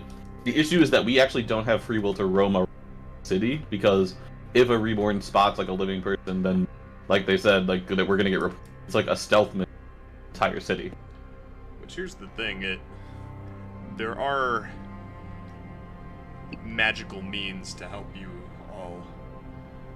Mm-hmm. I can't think of all of the different methods, but Like, they would have greater invisibility. like even invisibility or dimension Familiar. door. There's a lot The of problem things is that might a help. lot of ways going through Forlorn is that they detect the living. It's not just like, let's say a polymorph. Like they would still detect that like there's a living creature. The problem is like their detection is more based on living. So even like things like invisibility, it's like I would assume they have defenses against. That's one we of the can ask in difficulties in this character. We can like situation. ask my dad, be like, hey, what kind of like detection do they have? Yeah, I'm yeah, that's what I'm invisible. saying. Like we should ask this stuff in character. Right, yeah. I don't. Sometimes it is a matter of discussion. You know, can be figured out, even if it feels like a long I think conversation. Like I think it's fine to be like, oh, this idea sucks, but like, yeah, we definitely have to like talk about the alternative, because I'm fine going. Right. It's just that I think all of our evaluations wasn't being said there. All right, go for was it. Start it off, Rolland. Start it off, Okay. Rolland. Okay, fine, sure. I'll say like, I don't completely disagree with the Harbinger's hesitation. You know, forgive me, we've just met you. How does, and may I ask, the city's detection? You said if we were reborn were to spot us, that we would probably be flagged down fairly immediately. Correct. Do you know of methods to hide our presence besides complete incapacitation? Does invisibility work? I mean, you know, we don't know. Even if we get into the palace, escape would also be part of our exit strategy. We want to know our options.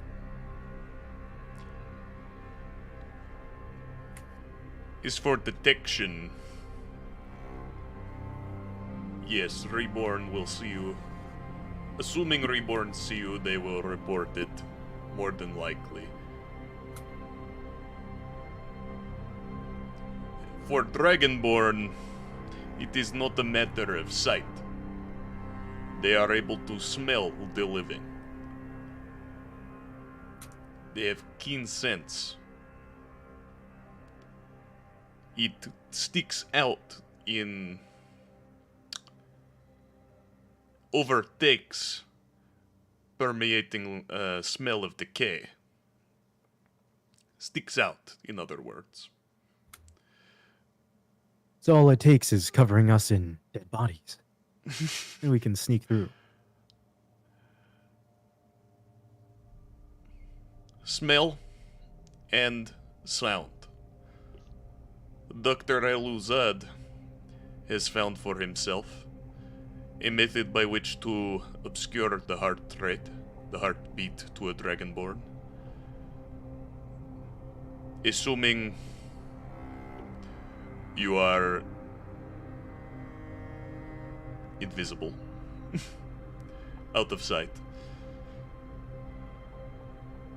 And also implemented a device which allowed your heartbeat to be undetectable.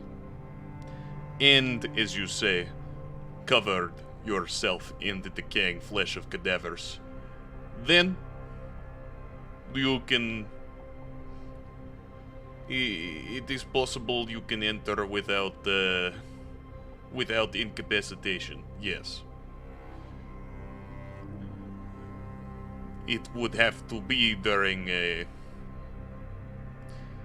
prisoner transport, but you would not need to be in sight of it.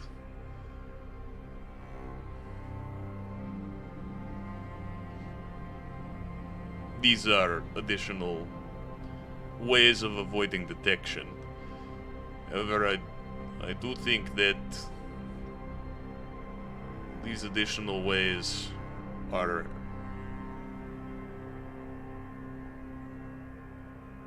more prone to something going wrong.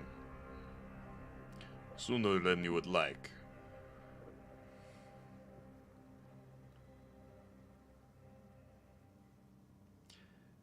As for the citadel itself, flying to the tippy top does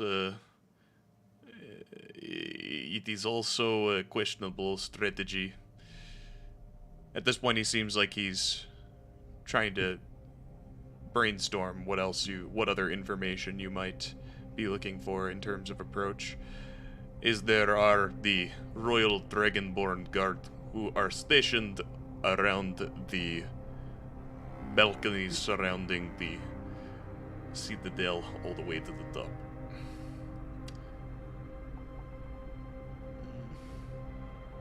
Kind of squints at all of you. It's not just getting there. Well, it's getting there, getting in, getting up, and then you'd still have a fight left over. The throne room itself.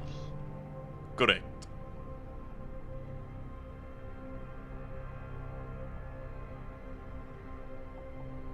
Honestly, the more you talk, the more I just want to go home. Where is home for you, Genasi? Is this Tom you spoke Back of? in town, yeah. But I don't know. Not with your sister at the forge, Bo. Why do you believe the information at the library? Sorry, your mic's a little low, Cannon. Oh shit. I said, why do you believe the information at this library would help you complete this goal? Are you not worried about how long it will take you just to start? Is this to me or to Alazar? Alazar. Oh. Sorry, I'm not quite sure I understand your question. You said you don't wish to fight the rulers of Forlorn head on, that it is a high likelihood of death. Undoubtedly. But you believe that pursuing this library is a better course of action towards the same end. Is that correct? Or are they unrelated? We believe that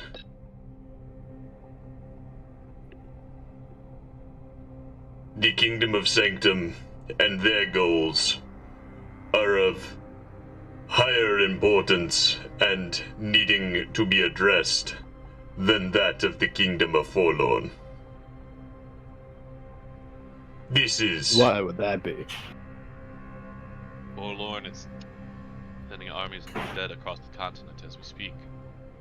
If you wait too long, there might not be much of anything to fight for.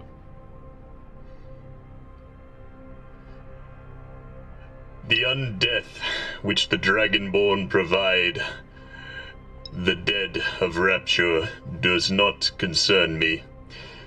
The borders of Forlorn and its kingdom are rather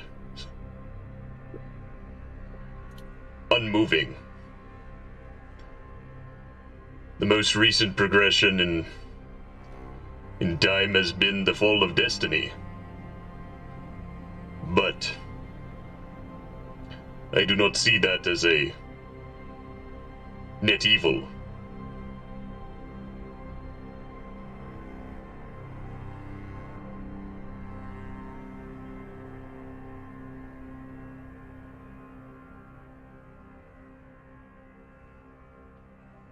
So he's saying that Sanctum is of higher priority, and then Will asked why, and I guess he's saying it's because they don't care about Forlorn. The undeath aspect of Forlorn, the morality of what is being described does not bother them, nor does the kingdom's expansion.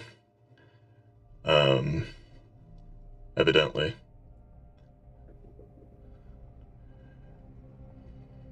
Why are you able to sit so high up in Forlorn with research and plans like this? If, well, arguably it'd be detrimental. I still had the voice changer, my bad.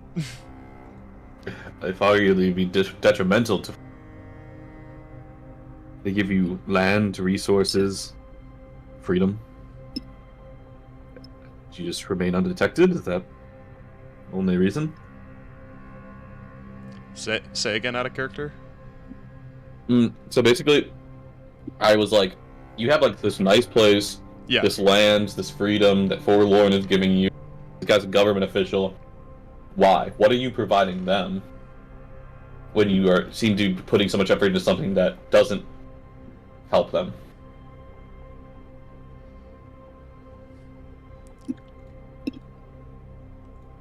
They do not know of this laboratory which you stand within. This independent research does not concern the governing forces of Forlorn. As for the services I have provided, kind of eyes you. Well, I've done many things for the government of Forlorn.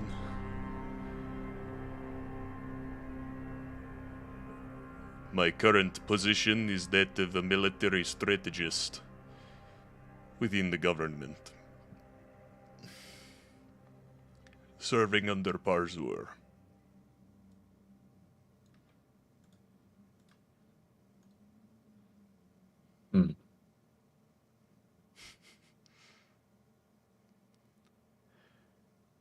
So you have special permissions to enter and exit the Citadel? That is correct.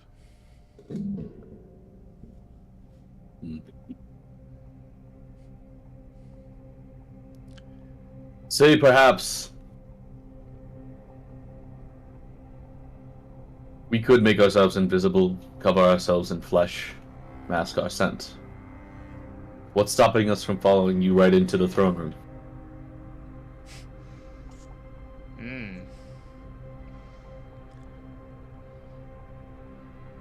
And you see his expression change. He's to be a little taken aback by that question.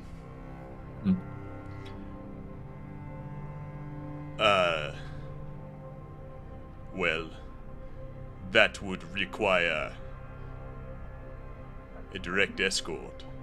Sorry, I'm talking. That would require direct escort from myself. It would. But if we're successful,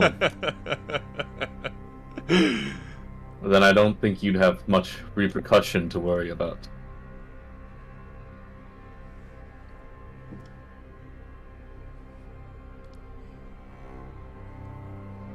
Kind of just hangs in the silence a little bit. And he thinks,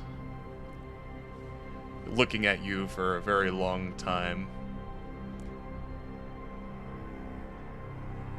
Make a persuasion check. Okay.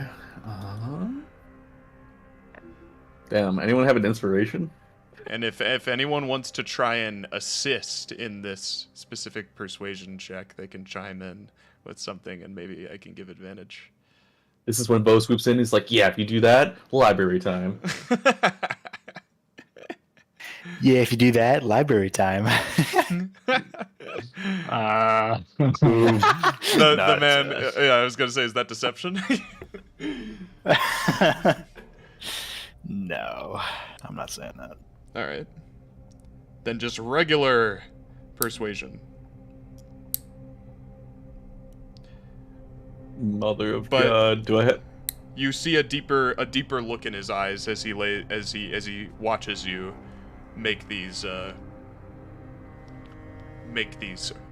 guess you could call them requests. Yeah.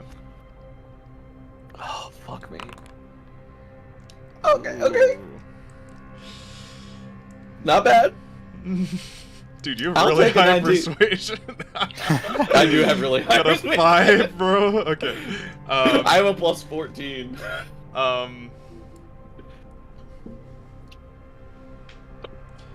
Yummers.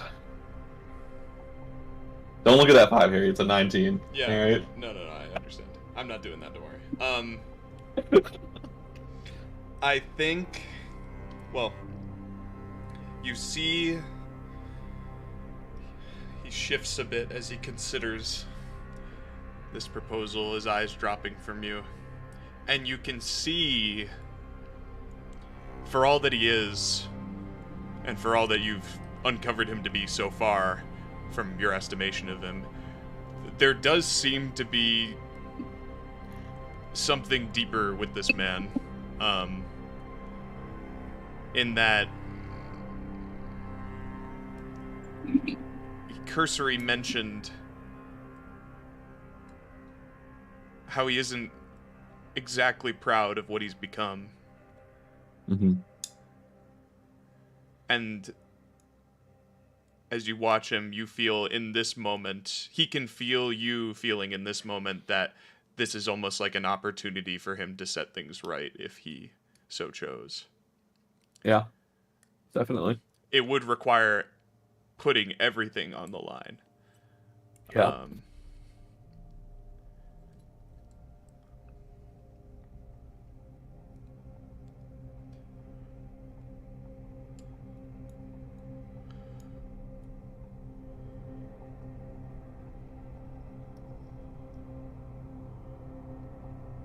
It feels like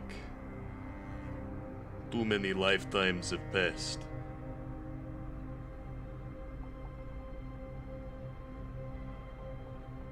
Between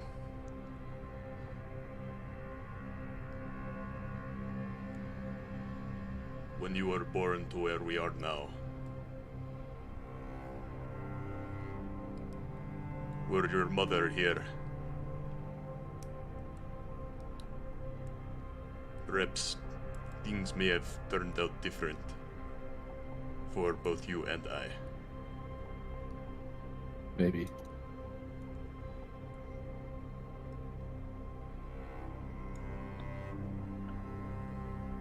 I'll also throw in that if we succeed, Safeguard has been providing a great deal of service to the people of, to the Vedalken people. I can not speak for Vough, but I'll offer my leverage in your negotiations for the access to the library.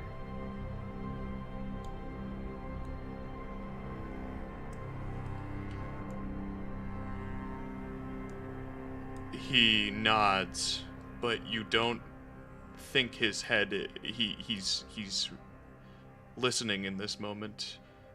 Mm-hmm. It seems you've put him on his mind on a specific track as he continues to kind of stare forward past you.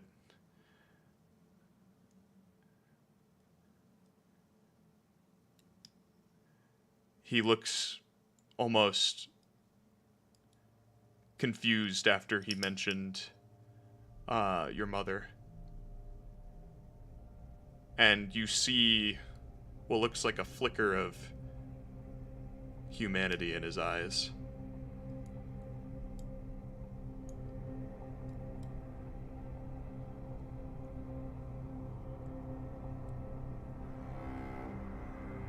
I will take you through the gates to the Red Citadel. And to the top, to the Emperor's chambers.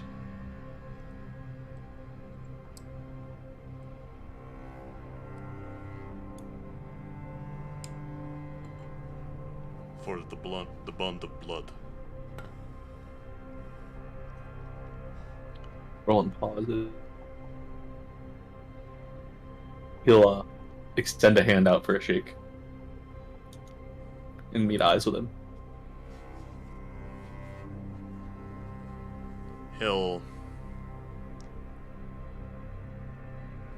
kind of sweep his shoulder cape to the side with his left arm, sweeping it off his right, and he raises his right arm to meet your handshake, and as you grip, you can feel the lack of function and the brokenness of it as the weight kind of hangs in your grip. And he raises it up and down with his good arm, and he lets it fall back to his side, covering it once again with the cape.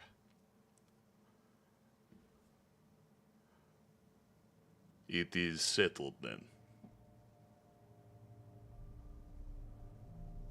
And Thank as he says that with a very distant look in his eyes.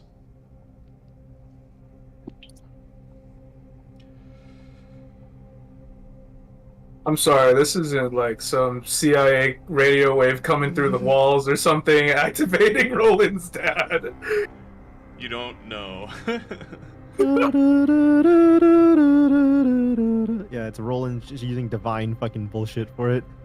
See, all we had to do was play this like a Bethesda RPG and exhaust all the dialogue options, and we got a good outcome.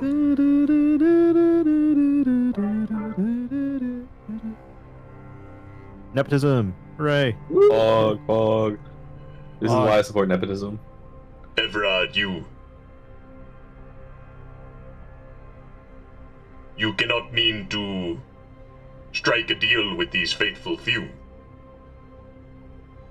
to accomplish a task which we have discussed to be fruitless. And Everard, without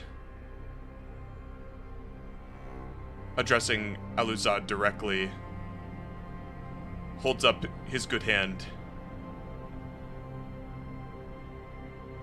as if to silence him.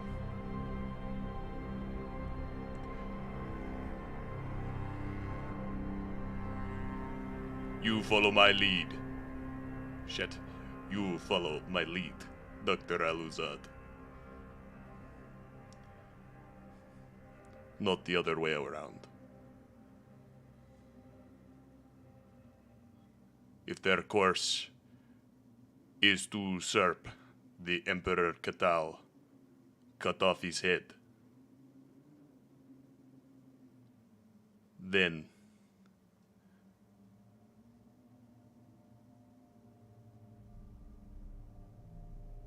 we are to help them in succeeding this task.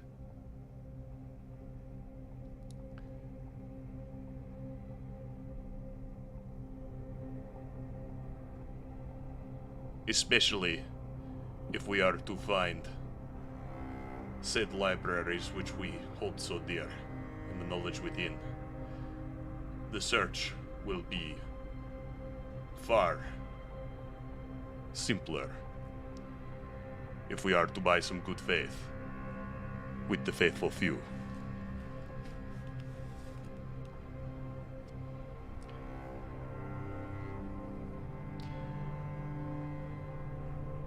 Aluzad looks to negotiate peacekeeper and it seems almost like the hierarchy trickled down to peacekeeper, and Aluzad says, Well, then I believe our goals have temporarily changed. Perhaps our research is put on a brief hold.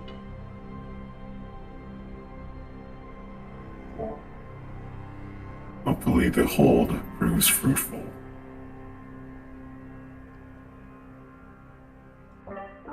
Indeed. In the meantime, I suppose I will uphold my word given to you before of assisting you with your fallen companion. Peacekeeper and I here will do our best to see him back to good health. I appreciate that. As for you all trekking through the wastes of the Red Ring,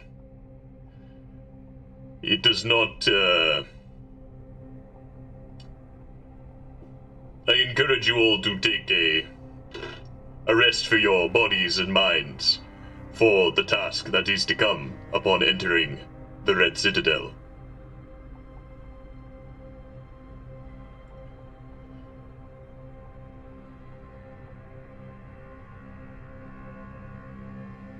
Yes. And perhaps there's supplies to be found here. Something.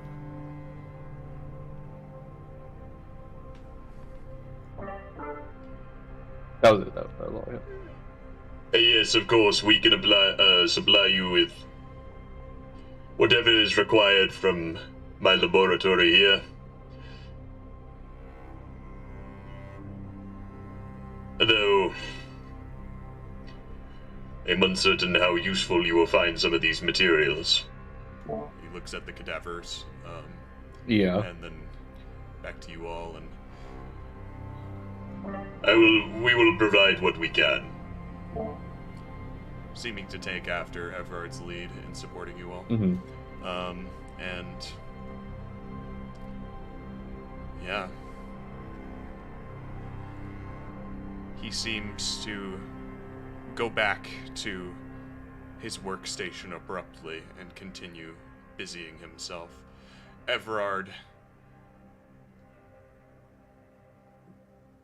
gaze returns to the room that he is in, and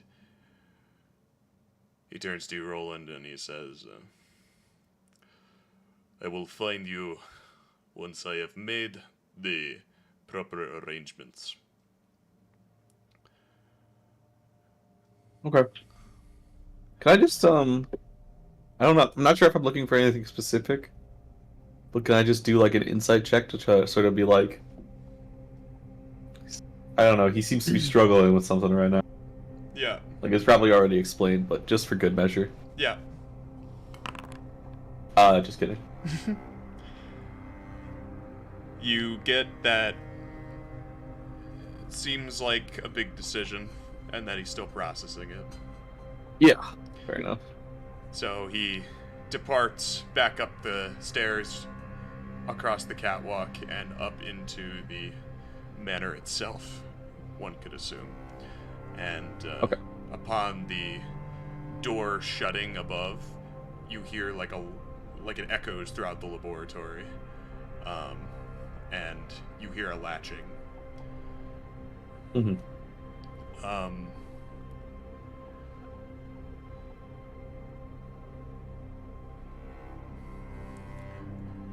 What would you all like to do within this lab? The seems like the vibe is to rest, but is there anything you would like to do in the lab or with yourself before you take that rest? Would anyone like to wake up Bosong? Yeah. I'll wake him up and be like... sleep. I'm ready to rest. Might as well let him sleep. No, You're gonna fill him in on your plans. I'll go to Bosong, come help me. Alzard, is there a kitchen? Might I prepare a meal for us all?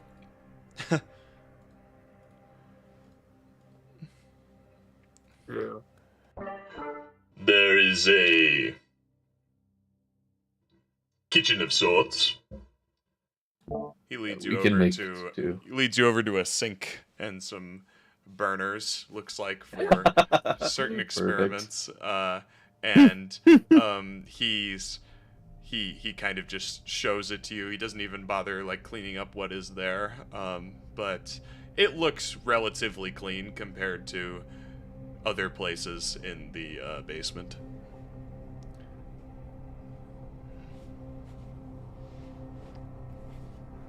And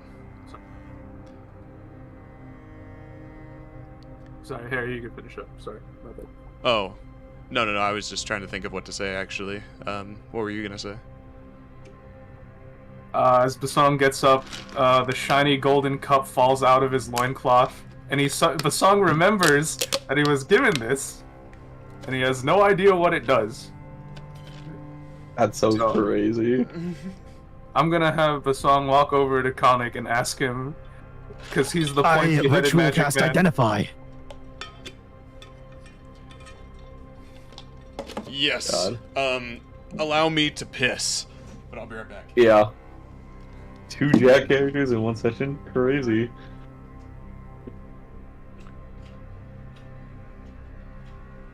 And you foreigners sure do like talking a lot. That's so funny.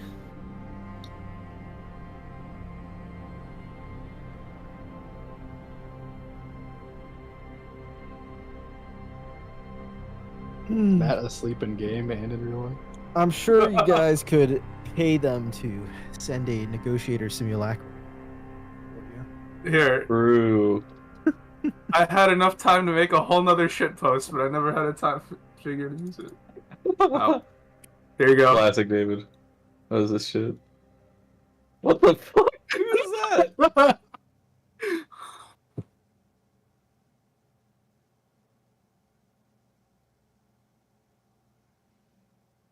It's the SpongeBob meme canon. Yeah, but who is it? It's Bosong. Who is it? Oh. Who do you think it is? I don't know. I was trying to figure it out. Bro. I see the thought it was headband pretty now, though. obvious. Man, longer session than usual, too. Yeah. I must begin to adjust to the no longer is it one combat per session. Oh yeah, that's not how it works here, David. There's no. I know. combat. I figured. I just need to adjust. John was very unique. He was more of a battle shonen manga type of guy, you know. True. This is okay. Bosong is learning world politics for when he enters the stage. And so he doesn't get colonized. The song is rolling his eyes every single conversation. Are we gonna go for longer? I feel like this is a pretty good stopping point. I think so too. I just kind of want to hear the description of the cup, and then I'll call it. And then I'll read shitty manhwa for the rest of the night. I should cultivate another meme for your fight night with Cannon. Oh, for sure, Jack. I always love those. Hype it up. Hype up fight night, baby. Between the strongest fencer of history and the strongest fencer today, Cannon opened his domain expansion. Ryoki Tenkai, the Cloud.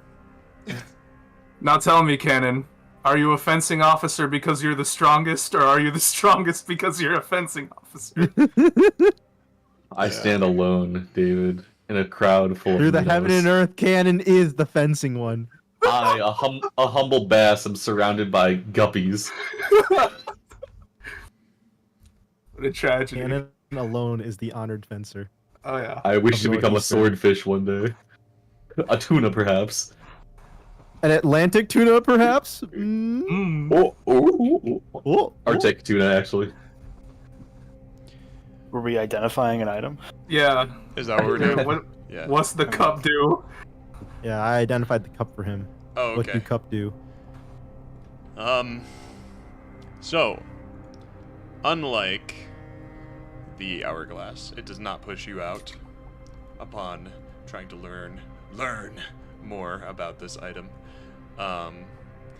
It is what's known as the Strategis Goblet.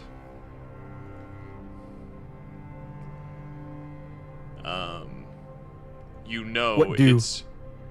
its history having belonged to Parzur, the Dragonborn which you fought on the field of battle. He was called the Dread Strategist. However, you know him to be Now he's the dead strategist. Yeah. Got him. Boom. You know him to be a poor strategist by his name. Oh. It is a fool's strategy to meet the enemy yourself on the field of battle. For reasons he came to find, he was killed. Now, his goblet, however, is designed, enchanted to do just that. It is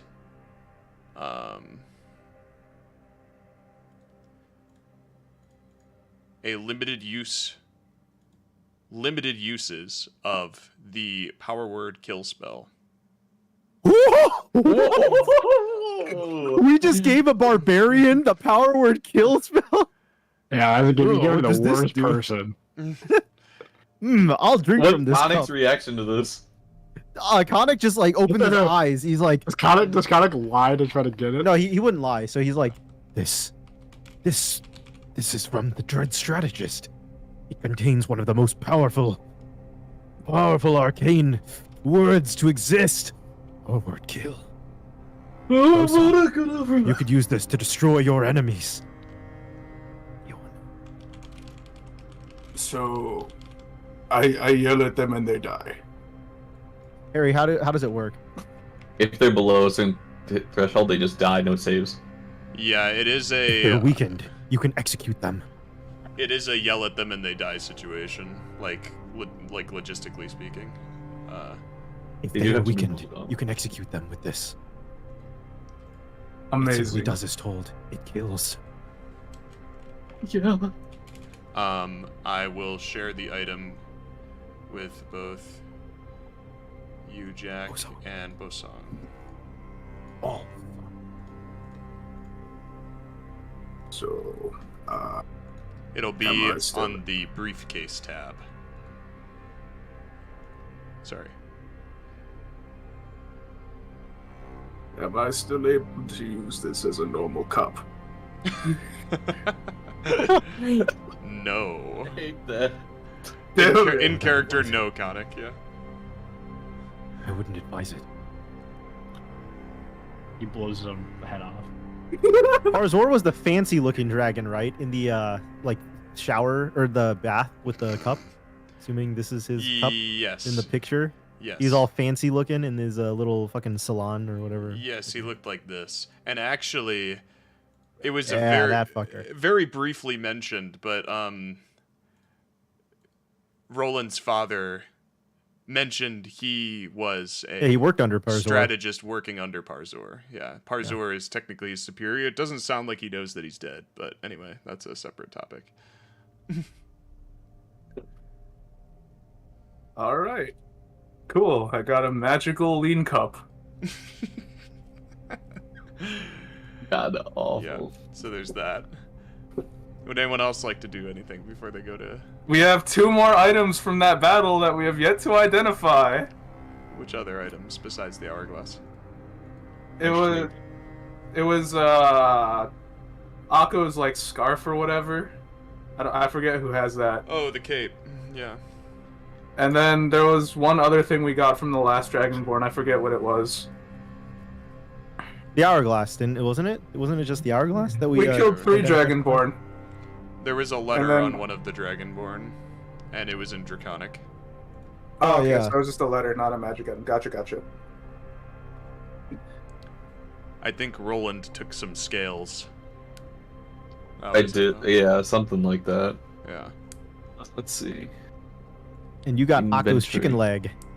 Uh-huh. Yep. Yeah, I and it got was Necros, Black Dragon Scales, and a scroll of the Mm-hmm. awesome. Did we want to know what Akko's scarf does? Yeah, we do. Identify. It casts Stone of Truth. Who has it? Is it Khanek? It is Khanek. I think. Yes.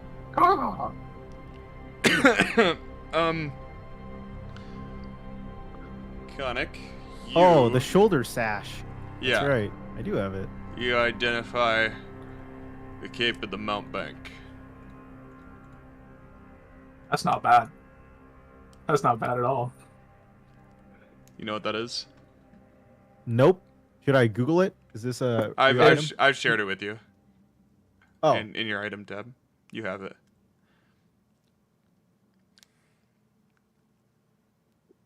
You get another dimension door, Khanek. It would appear to be of Forlornian design and perhaps given to Lord Akko upon his arrival. That cunt. He was in league with Forlornians, and they gave him a dimensional warping cape. Oh my god. We're one step closer to the Cape of Counterspell. True. This is a higher power spell slot than Counterspell, by the way. So in theory, I could rearrange the spell into the Cape Counterspell. Cape of 9th level counterspell. If you want to do that, you can try and find someone to help you with that. That would be an insane banner. Okay. Any other items? Any other ideas? I got nothing. I'll do something in the meantime while we're resting in this lab, but I'll just message Harry, because it doesn't need to actually take up session time. Okay. Banner.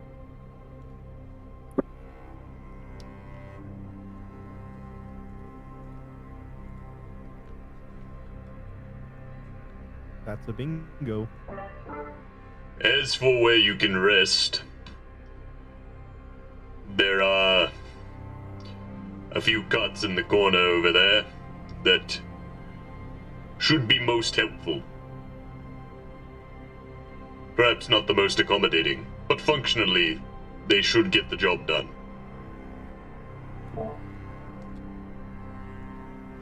And he there's like a corner that illuminates with some small beds and the like. Seem to be pretty dusty, but nowhere near the experimentation section, and rather old and unused, it seems. Well, I guess I'll dust one off and hit the hay. Hit the dusty tray. Nap time.